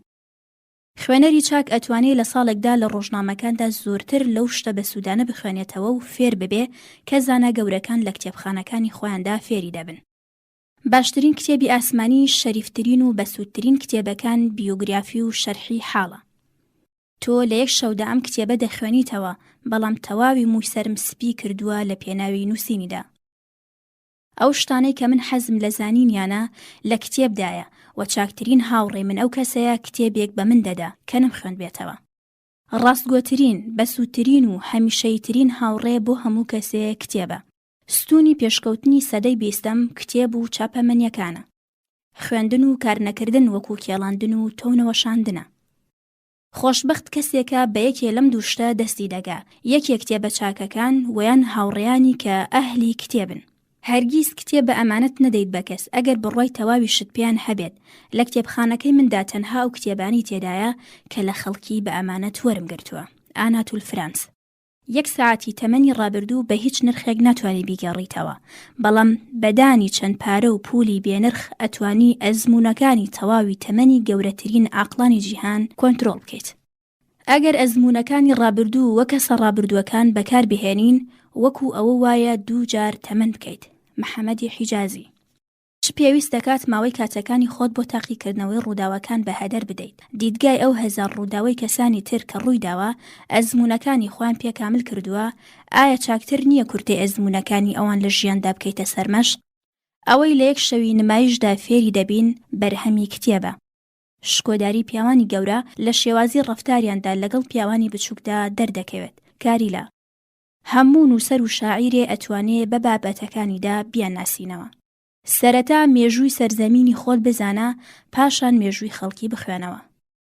ئەوەی بیستوتە و بینیوتە و خوێندوتەوە هیچ شتێکی قبول مەکە مەگەر ئەو کاتەی ڕاستی و دروستیەکانیت بۆ ڕوون بێتەوە. دیکارت. مێژوو نووسین کارێکی ئەو پەڕی سەخت و دژوارە، چونکە هەرگیز ناتوانی لە ڕاستی باس و خواست و ڕووداوەکان ئاگادار بی. هەرچی سەرچاوە زۆرتر دەبن، سەرگەردانی مێژوو نووس زۆرتر دەبێ. ئاناتول فرانس.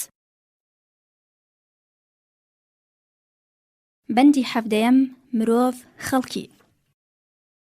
لەگەڵ خەڵکیدا جگە لە شێوازی خۆیان دۆسی مەکە و شتێکیان داوا لێ بکە لەگەڵ توانەکانیدا گونجاو بێت، چونکەوە دۆسایەتی نییە لە تۆ بێزار بن. لوقمانی حەکیم. سوود و سامانی خۆت مەڵێ مەگەر لای ئەو کەسەی مەبەستی ساماداربوونی تۆیەتی. لوقمانی حەکیم. لە دڕندەکان ترسم نییە جگە لە مرۆڤەکان کە لێیان دەترسم. بەرنات شۆ. لوقمانی حەکیم فەرمووی کوڕم ئەوەندە لە خەڵکی نزیک مەبەرەوە کە سەر ئەنجام دوور بکەویتەوە و ئەوەندە دوور مەبە کە سووک ببی.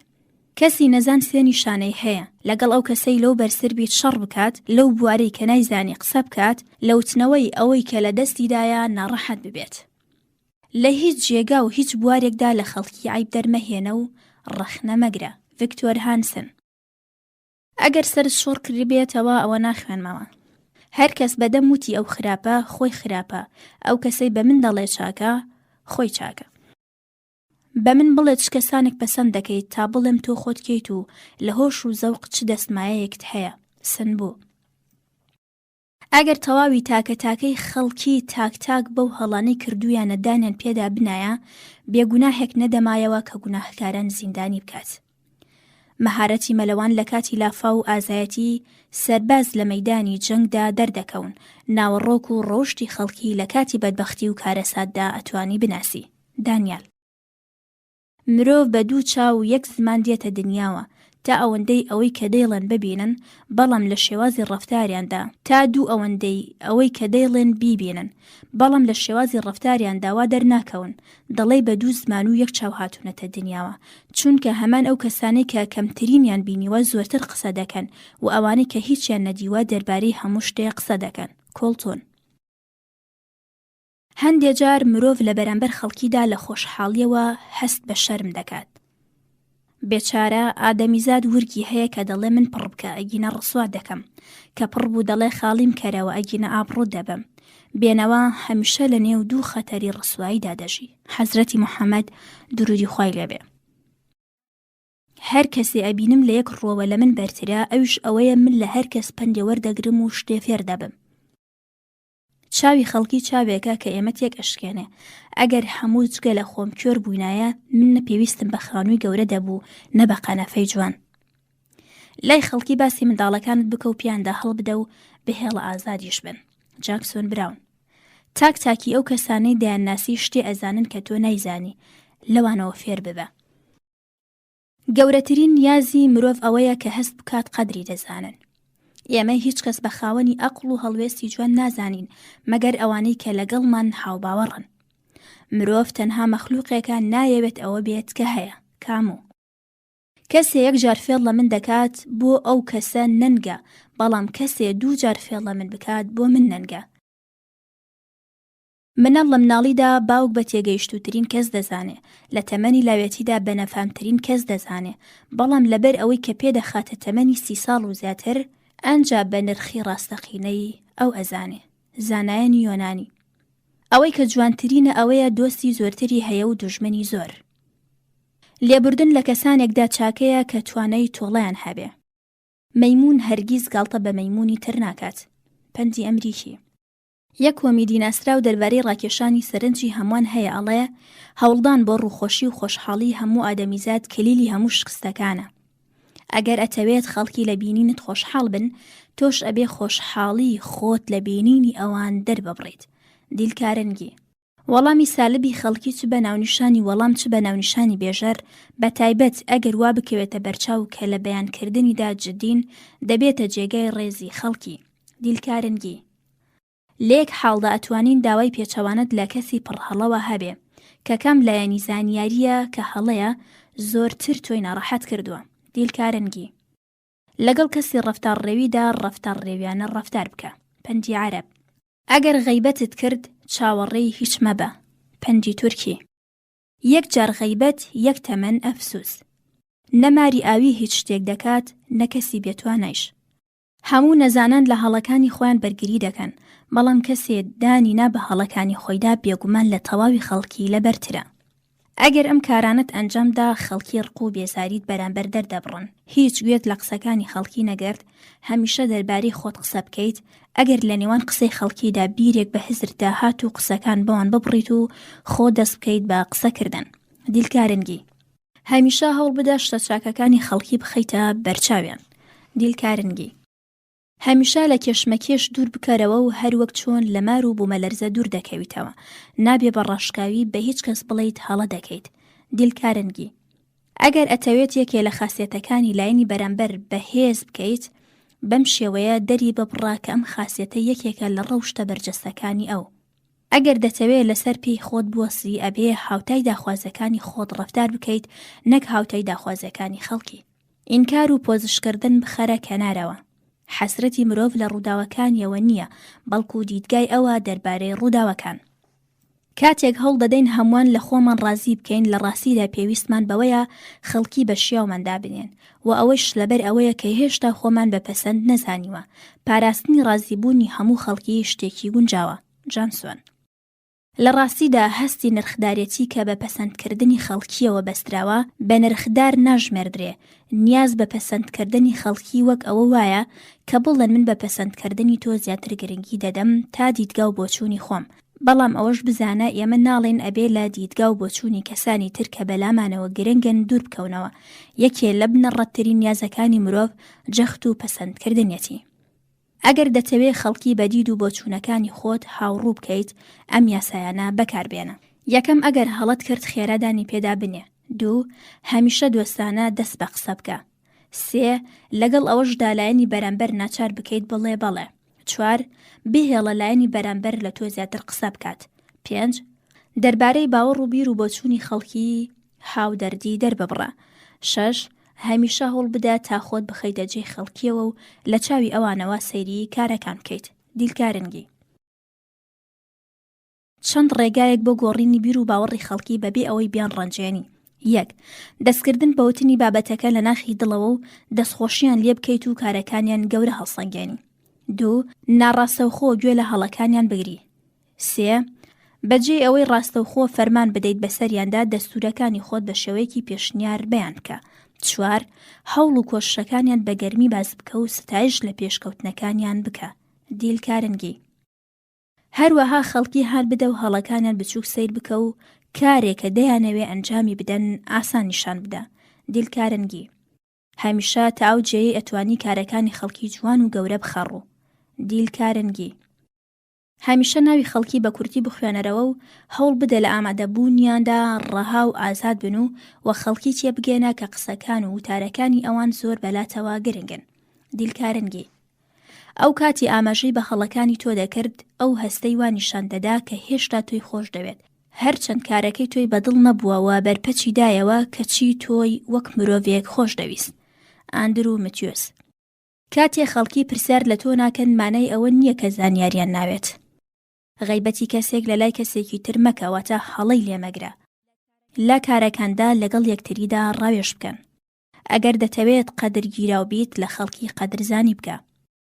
لەگەڵ خەڵکیدا بەو شێوەی کە خۆت ڕەنجاوی ڕەفتار مەکە. ڕاست شتێکە خۆمان ناتوانین پارێزگاری لێوە بکەین و بە خەڵکی دەڵێن بیپارێزی. ژیانی خۆتان بەدەستەوە بگرن، واتە بوار مەدەن خەڵکی هۆکاری خۆشحاڵی و ئازارەکانتان بن. دڵنیا بن ئەگەر خۆتان بوار نەدەن، هیچ کەس ناتوانێت هەست و سۆز و ڕەفتارتان بکاتە ئامێری دەستی خۆی. هیچ کات لە جێی داوەریدا دامەنیشە ئەگەر دانیشتی جگە لە چاکی هیچ شتێکی تر مەڵێ. بەڵێ تەمەن سەرمایەی مرۆڤە لەم دنیاەدا، تەمەن واتە کۆمەڵێ ساڵ، مانگ، هەفتە، ڕۆژ، سەعات، خولەک، چرکە و هەمووشیان چەند بە پەلا تێئەپەڕن. کەسێ لە هەڵسوکەوتیا خۆی لە خەڵکی بە زیاتر بزانێ لە ڕووکەشدا گەورەیە، بەڵام لە دڵی خەڵکیدا جێی نابێتەوە. هەوڵ بدە لەگەڵ هەر کەسدا بە شێوەیەکی شەخسی یەکساند لەگەڵ خۆتدا ڕەفتار بکە، نە زۆرتر و نەکەمتر. کەسێک کە باوەڕی بە خۆیەتی و لە خۆی دڵنیایە پێویستی بە پیاهەڵدانی کەس نییە. نیشانی هەمووانی بدا کە قەدرناسی. کەسانێک کە خەڵکی زۆرتر تەشویق دەکەن و کەمتر هەڵدەدەن دنیا بەرەو پێش لێ ئەخڕن. کەسانی خۆبایی ئامادەن ون ببن بەڵام پرسیاری ڕێ لە کەس نەکەن. پەندی عەرەبی. کەسێک کە چاک بیر دەکاتەوە ئەو کەسەیە گرفتێکی بچووک بەلایەوە شێوازێکی تازەی فێربوونە. بە هەر پێوەری خەڵکی هەڵبسەنگێنی دەبێت دڵنیابین بە هەمان پێوەر هەڵدەسەنگێندرین. هەمیشە لە پرسیارەکانی هەر کەسێ چاکتر لە وەڵامەکان دەتوانین بکۆڵینەوە و بڕیار بدەین. هەوڵ بدە لە هەڵسوکەوتمان لەگەڵ خەڵکیدا بە چاوی مامۆستاوە سەیریان بکەین و شتیان لێوە فێر ببین. بەجێ ئەوەی بە دوای خاڵی لاوازی خەڵکیدا بگەڕین بە دوای خاڵی بەهێزیاندا بگەڕین. هەوڵ بدە بە پیاهەڵدانێکی سادە خۆت لە دڵی خەڵکیدا جێبکەرەوە. چاکترین کەس ئەو کەسانن ئەگەر پیاهەڵدانت دەربارەیان کرد شەرمەزار و تەریق ببنەوە و ئەگەر خراپت گوت بێدەنگ ببن. بۆ ئەوەی کە گەورە بیت سەرەتا بچووک بە. یەکێ لە تایبەتمەندی مرۆڤە سەرکەوتوەکان چۆنێتی ڕوبەڕووبوونەوەیانە لەگەڵ ڕوودا و بەلای مرۆڤە سەرکەوتوەکانەوە شکست گرنگ نییە، بەڵکو ئەنجامی شکستەکە گرنگە، چونکە لەوەی شکست بە ئەزموونێکی تازان ناو دەبرێ بە قۆناغێکی چاک و سازگاریش دەژمێردرێت. لە جیهاندا کەسێ سەر دەکەوێت کە چاوەڕوانی خەڵکی نەکات و هەموو شتێک لە خۆی داوا بکات. ئارام بمێنەوە تا بەسەر هەموو کەسدا سالار بیت. لە کەسێک کە توانای پاراستنی نهێنی و ڕازی ژیانی خۆی نییە دوور بکەرەوە. ئەفلاتۆن. لەگەڵ خەڵکانی چاکدا هەڵسوکەوت بکە تا خودی خۆت بە یەکێ لەوان بژمێردرێ. میانەڕەوی و ئەندازە پارێزی کەماڵی سروشتی مرۆڤە. لەگەڵ هەموواندا جۆرێ ڕەفتار بکە کە وەک ئەوە وابیت لە میوانداریدا خێرهاتن دەکەیت. پەندی چینی. تەواوی ئەو شتانی کە پێی دەڵێن هۆش و بیرەکانی ئایندا ئێستاش لە من و تۆدا پەیدا دەبن، دەبێت پەیدایان بکەین و پەنجە بخەینە سەریان. یەکەمین و گرنگترین هۆکاری خۆشبەختی مرۆڤ بریتیە لە ڕەفتار و خوڕەوشتی مرۆڤانە. لەگەڵ خەڵکیدا ئەوەندە بە چاکی ڕەفتار بکە ئەگەر مردیت بۆت بگرین و ئەگەر دوور کەوتیتەوە ئارەزووی دیدارت بکەن. هەمووان بەو شێوەیە کە خۆیان دەیانەوێ ببینە 100% بەو شێوەیە دەبن. لە خودی خۆت زیاتر لەو ئەندازەیە کە خەڵکی چاوەڕوانن چاوەڕوان بە. ئانتۆنی ڕابێنز. لە هەموو بەخیلتر کەسێکە کە لە کاتی سەلامکردندا بەخیلی ببات. حەزرەتی موحەممەد درودی خوای لەبێ. ئەگەر تەواوی خەڵکی دەیانزانی کە هەریەک لە پاشملە چی دەڵێن بەوی تریان، بێگومان 4 کەس بە هاوڕێیەتی لە دنیا نەدەمایەوە. باسکاڵ. لەو بوار و هەڵانەی کە کەس سەرنجی نەدەدا کەڵکم وەرگرت و ئێستا من بە کەسێکی خۆشبەخت دەزانن. دانان با گوناح و بە هەڵەدا چاکەیەکە لە هەموو کەسێکدا دەرناکەوێ. ناپلیۆن. تەنها ئامۆژگاریە کە خەڵکی کاری پێدەکەن و لە بەرامبەریدا پارە و پول خەرج دەکەن ئەوەیە کە پزیشکیان پارێزەرێک دەیڵێ. پەندی ئیرلەندی.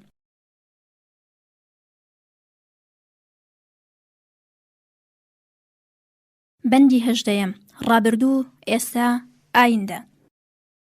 هەموو ڕۆژێ بەیانیان کە لە خەو هەڵدەسیت پێش ئەوەی چاو هەڵبێنی سوپاسێکی ئەو نیعمەت و خەڵاتانەی پێشکەشت کراوە بکە و بۆ خۆتی دابنی ئەمڕۆ چاکترین ڕۆژە بەلاتەوە و بەخۆشی دەیبیتە سەر و لە دوێنێت باشتر دەبێت و ئومێدت هەبێت شادتر و سالمتر دەبیت و کارەکانت سەرکەوتوتر بەڕێوە دەبیت. ئەمڕۆ خەمی سبەی نێمەخۆ، سبەینێش ڕۆژێکی ترا بۆ ئەمڕۆ ڕەنج و ناڕەحەتی و ئازار بەسە. مرۆڤ ئەوەندە لە بیرکردنەوەی ڕووداوی ئایندە ناڕەحەت و نیگەرانە لە سەرەتای ڕوودانی ڕووداوەکەدا ئەوەندە ناڕەحەت نابێ. بەداخەوە بیری ئەوەی سبەینێ چ ڕووداوێک ڕوودەدات هەمیشە لە ئێمەدا دەردەکەوێت. ڕاشکاوانە سەرنج دەدەن هەمیشە هزر و هۆش و هەستان لە شوێنی ترە. هەوڵ بدەن کاتێ نان دەخۆن چێژی تەواو لە پاروەکانتان ببن. کاتێ گوێ لە گۆرانیەک دەگرن تاکە تاکەی تۆنەکانی هەست پێ بکەن. کاتێ پێئەدەڕەوی دەکەن هەموو درەختەکان ببینن. گەر هەوڵ بدەن ژیان لە کاتی ئێستادا فێر دەبن. لە ڕێبەندان کە ڕابرد هیچی لێوە بیر مەهێنە. سبەینێکە نەهاتووە هاوار مەکە. لە نەهاتوو ڕابردوو بنیات منێ، حاڵی خۆشت هەبێ و تەمەنت بەبامەدە. خەیام کاتی تەواوی هۆش و هەستمان لە لای ڕابردوو بێ هەرگیز ناتوانین چاوەڕوان بین ئەوەی ئەمڕۆ لە کاتی ڕووداندایە بیبینین. ئەگەر ئێمە لە کاتی شۆفێریدا تەواوی سەرنجمان تەنها لە لای ئاوێنەکە بێت، هەست و بیرمان هەموو لە لای ڕووداوەکانی پشتەوە بێت کە ڕوودەدەن، پیاکێشان و کارەساتمان شتێکی بەڵگە نەویستە. جودی تاتڵبام. ئایندە کاتی ئێستا پارە دەکات و ڕابردوو قوتی دەدات. بێچارە زمانی ئێستای بەدبەخت تەنانەت یەک خولەک ماوە و بواری نییە کە لە خۆی بکۆڵێتەوە. ئاوڕی سەخت لە ڕابردوو مەدەنەوە، زۆریش لە کاری ئایندەدا مەبن. ئێوە تەنها لە ئەمڕۆتان دڵنیابن کەواتە فری و مەخۆن، ئەمڕۆ لە دەست خۆتان دەرمەکەن. دەرگای ئاسنی لە بەرامبەر دوێنێ و سبەینێدا دابخەن، تەنها بوو ئەمڕۆ بژین. دیلکارنگی. باسکەڵ دەڵێ ئێمە هەرگی زیندگی ناکەین، بەڵکو بە ئومێدی زیندگی دانیشتون. بۆ گەیشتن بە خۆشبەختی چاومان لە ڕێی ئایندەیە و لە ئەنجامدا هەرگیز خۆشبەخت نابین. بابەتی خۆشبەختی ئایندە نییە، بابەت ئێستایە. لە جێی زیندگی ڕابردوو لە ئێستادا زیندگی بکە و کاتێنان ئەخۆی نان بخۆ، کاتی عاشقبازی دەکەی دۆستایەتی بکە، کاتی قسە لەگەڵ یەکێ دەکەیت قسە بکە، خۆشی ساتەکان تەماشا بکە و هەستی پێ بکە. ئایا بەڕاستی ئەزانی دوایین جار کە دەنگی بارانبارینت گوێ لێ بووە کەی بوو؟ ئەوەی کە هەیە ئێستایە هەر ئێستا. تەنها ئەوەی کە لەم ساتەدا تێبینی ئەکەی ڕاستە. ڕابردوو بە نرخە، چونکە ڕابردوو تۆی گەیاندوێتە ئێرە. هەم توانا و نرخی هەیە، بەڵام لە خەیاڵ و خەوندا. چ کەسی ئەتوانێ هەواڵ لە سبەینێ بدات تەنها ئەم ساتەیە کە نرخی ڕاستەقینەی هەیە. ڕێک و پێک چرکە ساتی هەر ئێستا لە بەرچاو بگرە، چونکە ئایندەی تۆ ڕێک لە ئێستاوە دەست پێ دەکات. تۆ تەنها کاتێ زیندوی کە لە زمانی ئێستادا شاد و سەرحاڵ بیت و ئەم شادی و خۆشحاڵی تۆ بە چرکە ساتێکەوە بەند نەبێ. پێویستە بۆ عاشقکردن و کاری چاکەکردن چاوەڕوانی سبەینێ نەبیت. چاکترە سەیری پشتەری خۆمان نەکەین مەگەر کاتێ بمانەوێ فێر ببین. بیر لە هەڵەکانی ڕابردوو مەکەرەوە، بەڵام پەندیان لێوەربگرە. زیندگی لە چرکەساتی ئێستادا بکە و لە هەر ئەزمونێکیش زۆرترین بەهرە ببە، بەڵام لە هەمان کاتدا گۆشەیەکی چاوت لە ئایندە بێت. ئەوانەی ڕابردووە بیر ناهێنەوە بە تاوانبار ئەژمێردرێن لە دووبارە بوونەوەیان. جگە لە ساتی ئێستا هەموو شتێکی تر یان بیرەوەریە یان ئومێد. تەنها ئەمڕۆ. ڕۆسکین. نەزانەکان بەردەوام لە ڕابردوو لاف لێ دەدەن. عاقڵ و هۆشیارەکان لە بیری ئێستادان و دیوانەکانیش قسەی ئایندە بە زماندا دێنن. ناپلیۆن.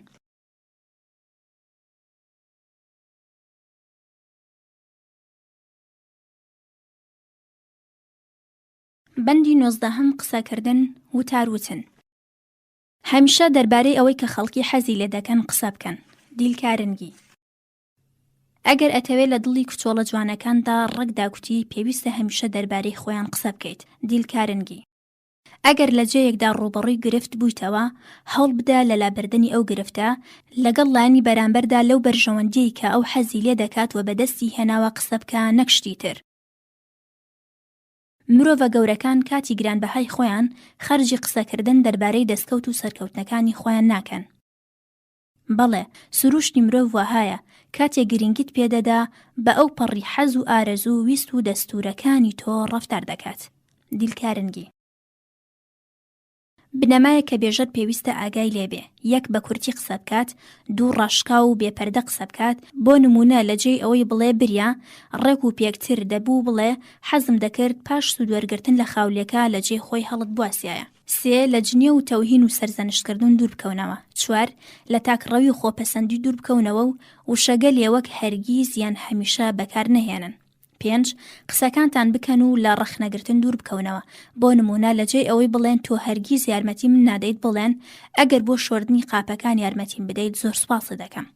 دیلکارنگی. ئەگەر لە ڕاستیدا پێی پێ ببین هەر وشەی کە لە دەمی ئێمە دێتە دەرەوە بەردی بناغی دۆستایەتی و دوژمنایەتیە، هەمیشە هەوڵمان دەدا قسەی بێهودە و بێنرخ لە دەممان نەچێتە دەرەوە. ماردن. مرۆڤ کاتێ بە دەنگی بەرز قسە دەکات دەنگی دەبیسن، بەڵام کاتێکەی هێواش قسە دەکات گوێ لە گوتارەکەی دەگرن. کەسێ بەرگی شۆخ و جوانی لە بەردابوو و قسەی بێهودەی دەکرد، پیان گوتیان بەرگەکانت هاوسەنگی قسەکانت بکە یان قسەکانت هاوسەنگی بەرگەکانت. ڕاوێژ لەگەڵ 1000 کەسدا بکە و ڕازی خۆت بە یەکێ مەڵێ. مەڕوانەکە بێژەرکێیە، سەیری وتارەکەی بکە بزانە چییە. حەزرەتی عالی. پیاوتانە گوێ عەیب و هونەری نابینرێ، نیزامی. بەگشتی کەسانێک کە زۆر ئەزانن کەم ئەدوێن و کەسانێک کە کەم ئەزانن زۆر قسە دەکەن. کەمزانین و زۆر وتن وەک نەداری و زۆر خەرجکردنە، ناپلوێن. پیاوی ئازاد بەردەوام تێ ئەکۆشێ لە وتاری خۆیدا ئارام و لە کرداریدا تونند و خێرابێ.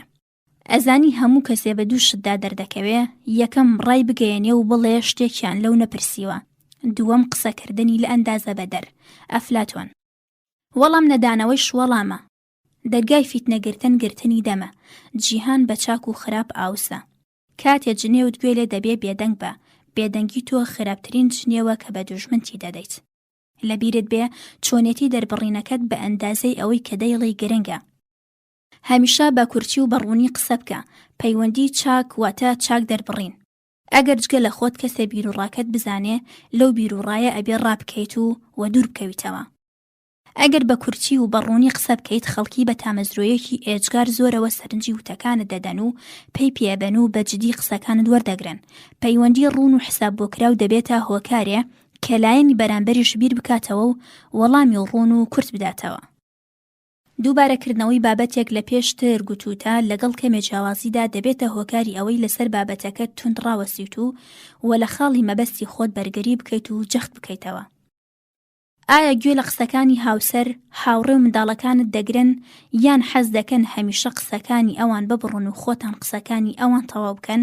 ئەگەر وەهایە، ئایا جێگەی سەرسوڕمانە کە منداڵەکانمان لە سەرنجدان و گوێگرتن لە بەرامبەر زانستەکاندا دووچاری گیر و گرفتن؟ پێش ئەوەی قسە بکەیت چاکتر وایە پرسیار لە خۆت بکەیت ئامانج لەم قسەیەدا چییە؟ یان ئایا بەیانکردنی ئەم زانیاریە کاتی خۆشمان بۆ دەستەبەر دەکات یان ورەمان دێنێتە خوارەوە؟ ئایا ئێمە لە یەکتر نزیکتر و گەرم و گوڕتر دەکات یان وە بیرهێنانەوەیەکی سەختی ژیانە؟ هیچ کات تند قسە مەکە. هەر چیەکت بیست مادەم بەڵگەیەکی پێچەوانت پێ نەبێ بەڕاستی بزانە. ئەبوو عەلی سینا. هەرگیز قسەی کەسێکە لە کاتی تووڕەبوونیدا دەیکات فەرامۆش مەکە. هەمیشە بە نەرمی قسە بکە، کەسێکە بە ئارامی قسە دەکات ئارامی و دڵنیایی لە خەڵکیدا پەیدا دەکات. ئەگەر دەتەوێت دیدگای جیاواز پێشکەش بکەیت، سەبر بکە تا ئەو قسەکەی تەواو بکات، پاشان سەرەتا قسەکانی ئەو دووبارە بکەرەوە و لە پاش ئەوە دیدگای خۆت بڵێ، دەنگیش بەرز مەکەرەوە. پرسیارەکەت بە ڕوون و ئاوازێکی خۆشەوە بخەرە ڕوو کە بیسەر ناچار کات وەڵامی گونجاو بداتەوە. بوار مەدەن قسەکانتان لە نێو دڵتانە بمێنێتەوە، یەکتری نەسڵنەوە، هیچ شتێک لە سێبەردا ناڕوێت.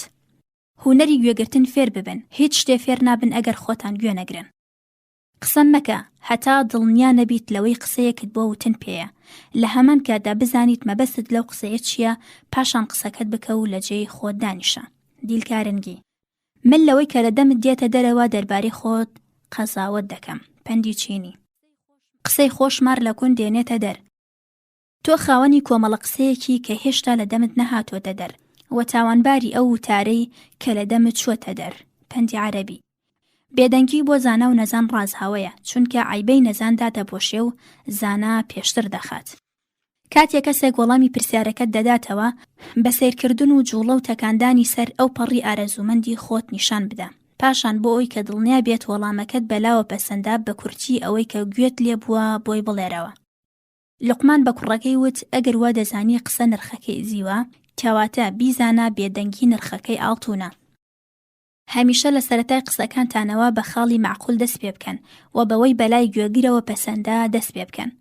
5 وشەی گرنگ من بە ئێوە شانازی دەکەم. 3 وشەی گرنگ باوەڕی ئێوە چییە؟ 3 وشەی زۆر گرنگ ئەگەر پێت پەسەندە. 2 وشەی گرنگ سوپاسە دەکەم. کەم بایەخترین وشەی منە. زەمانێ دێتە پێش کە بێدەنگی زیاتر لە هەموو گفتوگۆکان مەبەست دەگەێنێت. فێر ببین چاکەکان ببینن و لەبارەیانەوە بدوێن. ئەگەر دەتەوێ باوەڕ بە قسەکانت بکەن لەبارەی خۆتەوە قسە مەکە. باسگاڵ. بیرکردنەوە قسەکردنە لەگەڵ خۆمان. یان ڕێکوپێ قسە بکە یان ژیرانە بێدەنگ بە.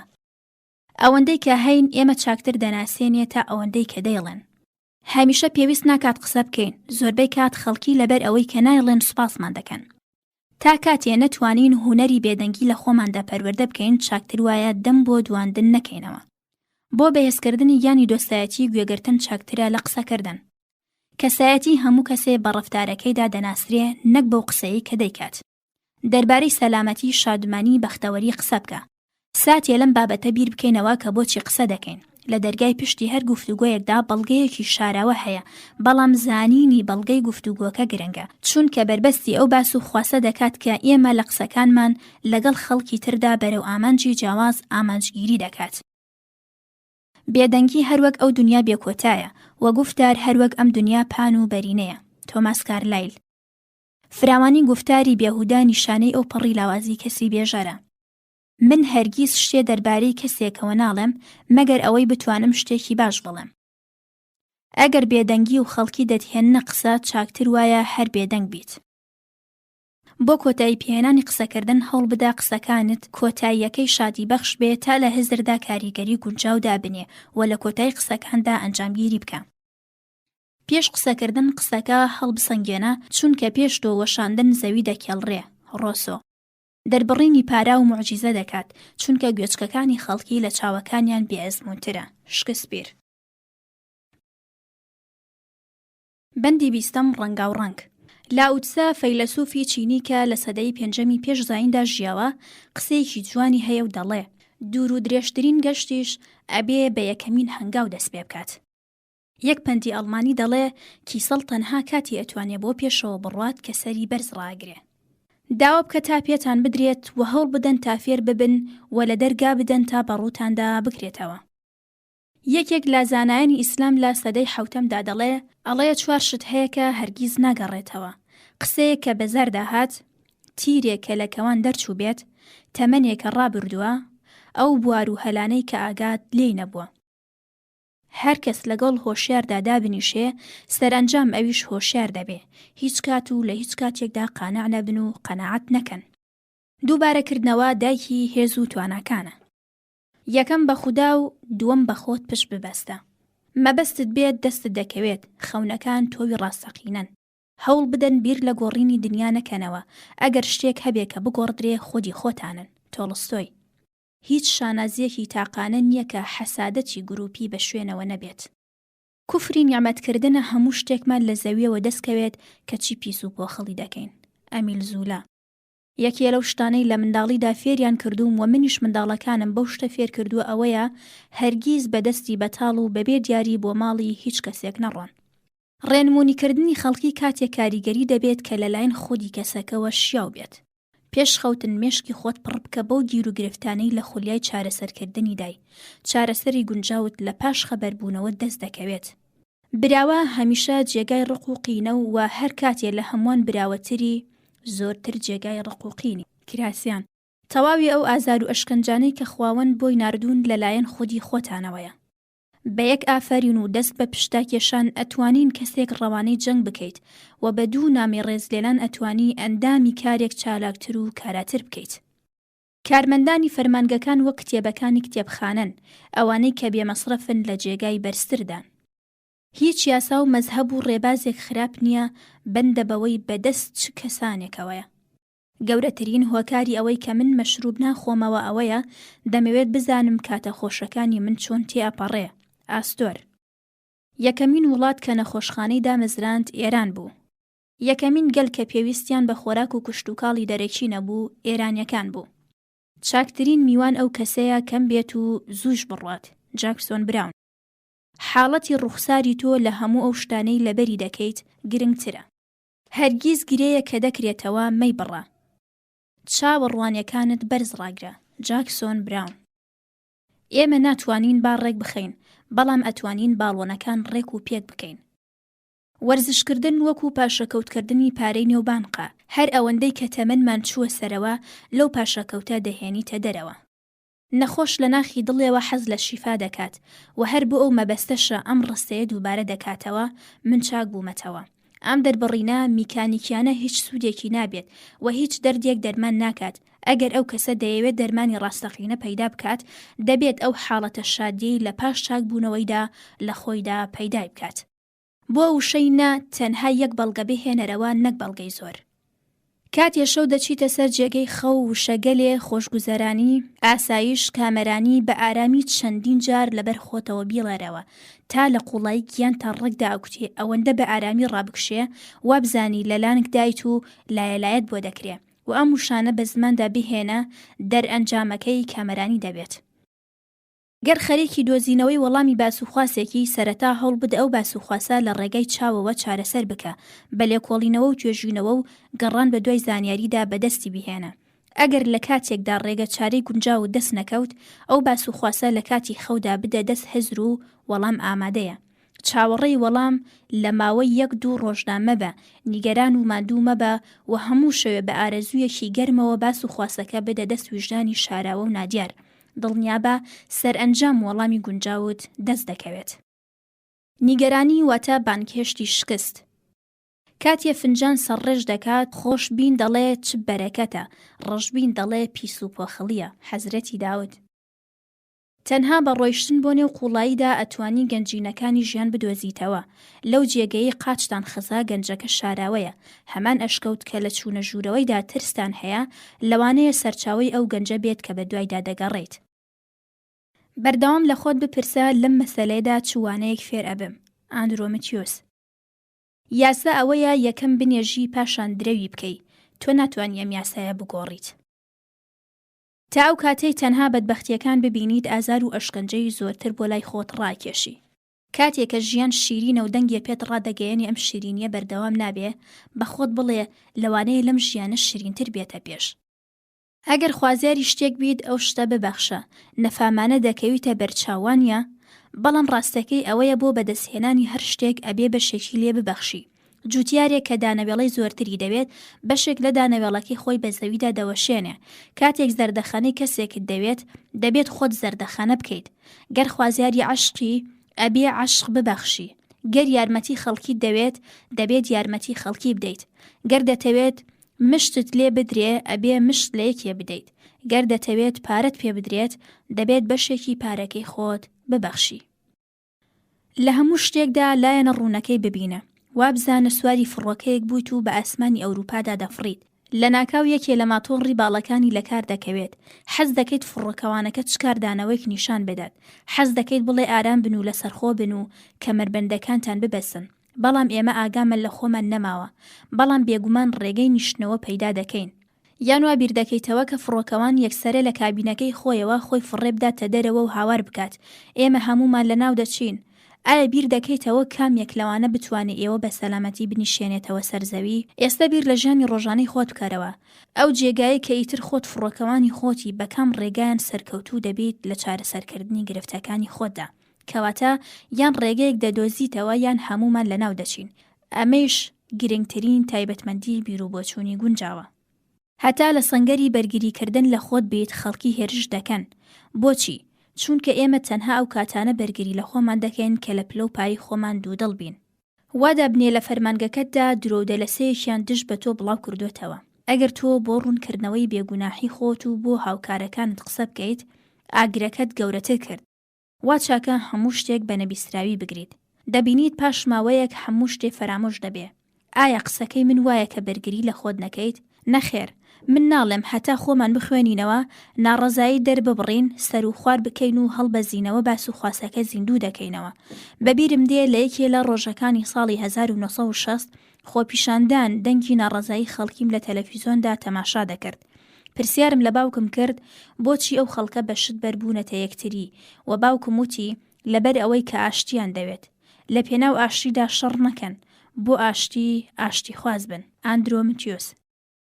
هیچ شتێک بە ئەندازەی قەدرزانی و نرخبۆدانانی کەسێک هەستی خۆشی پێنابەخشین. هەوڵ بدەن بە خێرایی بەرەو پێش بڕۆن. لەگەڵ هاوکارەکاندا جۆری ڕەفتار بکە کە خۆت حەز دەکەی بەو جۆرە ڕەفتارت لەگەڵ بکەن. هەمیشە هەوڵ بدە ڕێز بگرێ لەو پرسیارەی کە بیسەر لێتی دەکات. گەر مەبەستی کێبڕکێت هەیە لەگەڵ کەسێکدا کێبڕکێ بکە لە خۆت بەرتر و لە پێشتر بێت. حکومەتی کۆماری چاکترین جۆری حکومەتە، بەڵام لەبەر ئەو هۆیشە کە چاکترین حکومەتە کە پێویستی بە چاکترین جۆری تاکە ئەو جۆرە تاکەی لە هیچ جێگەیەکی جیهاندا نەبینراوێت. تا زەمانێک کۆت و بەندی و ئەسارەت نەبینین هەرگیز دەرک بە وشەی ئازادی ناکەین. قسە وەکو تیر وایە هەر ئەوەی هاوێژرا بۆ نێوکەوان ناگەڕێتەوە. ئێمە بەردەوام بەو کارانەی کە ئەنجاممان داوە و بیر لەو کارانەی کە تەواومان نەکردووە دەکەینەوە. بیر لەو دەگانەی لە خۆمان و لە خەڵکیمان داوە دەکەینەوە. لەبەر ئەوەی ناتوانین هەڵەکانی خۆمان دوور بخەینەوە لە ئازارداین، زۆربەمان حەز دەکەین لە هەڵەکانی خەڵکی چاوپۆشی بکەین، کەواتە بۆچی ناتوانین دەربارەی خۆمان وابین. پەیامە گونجاوەکان هەمیشە لەژێر لێوە بڵێنەوە: من زۆر ساغ و سەلامەتم، من لە هەموو بوارەکاندا ورەی بەرز و چست و چالاکم هەیە، من لە تواناکانی خۆم بە چاکترین شێوە کەڵکوەردەگرم، من زۆر باوەڕم بە خۆم هەیە. من لە هەموو ڕۆژێک و کاتێک و هەموو ساتێکدا لە هەموو بوارەکاندا باش و چاکتر دەبم. ئەگەر گرفتەکان ڕەها بکەی، هەرگیز ڕێگە چارەیان بۆ پەیدا ناکەی. ئەنجامی سەرزەنشتە توندەکان و لۆمە سەختەکان جگە لە هەستی ڕەشبینی و ڕق و کین شتێکی تر پەیدا ناکات. هەموو نەفام و دیێوانەیەک دەتوانێت لۆمە و گاڵتە بە خەڵکی بکات. بە جەنگ و تیژڕەوی ناتوانی بەمەبەست بگەیت، بەڵام بە تەواضع بوون دەتوانیت ئەنجامی چاوەڕوانەکراو بەدەست بهێنیت. ئەگەر یەکێ لە چاکە پەسەند کراوەکان لە تۆدا نەبوو، بیر لە پەسەندبوونی خۆت بکەرەوە. شکست بێر. سەگی برسی کە تێرت کرد هەرگیز ناتگەزێ، بەڵام جیاوازی لە نێوان سەگ و مرۆڤدا لە هەمان خاڵدایە. کاتێک لەگەڵ ئەو کەسانی کە خوازیاری هێز و توانان ڕووبەڕوو دەبیتەوە، مۆڵەت بدە تا کەسایەتی خۆپەسەندانەی خۆی پیشان بدات.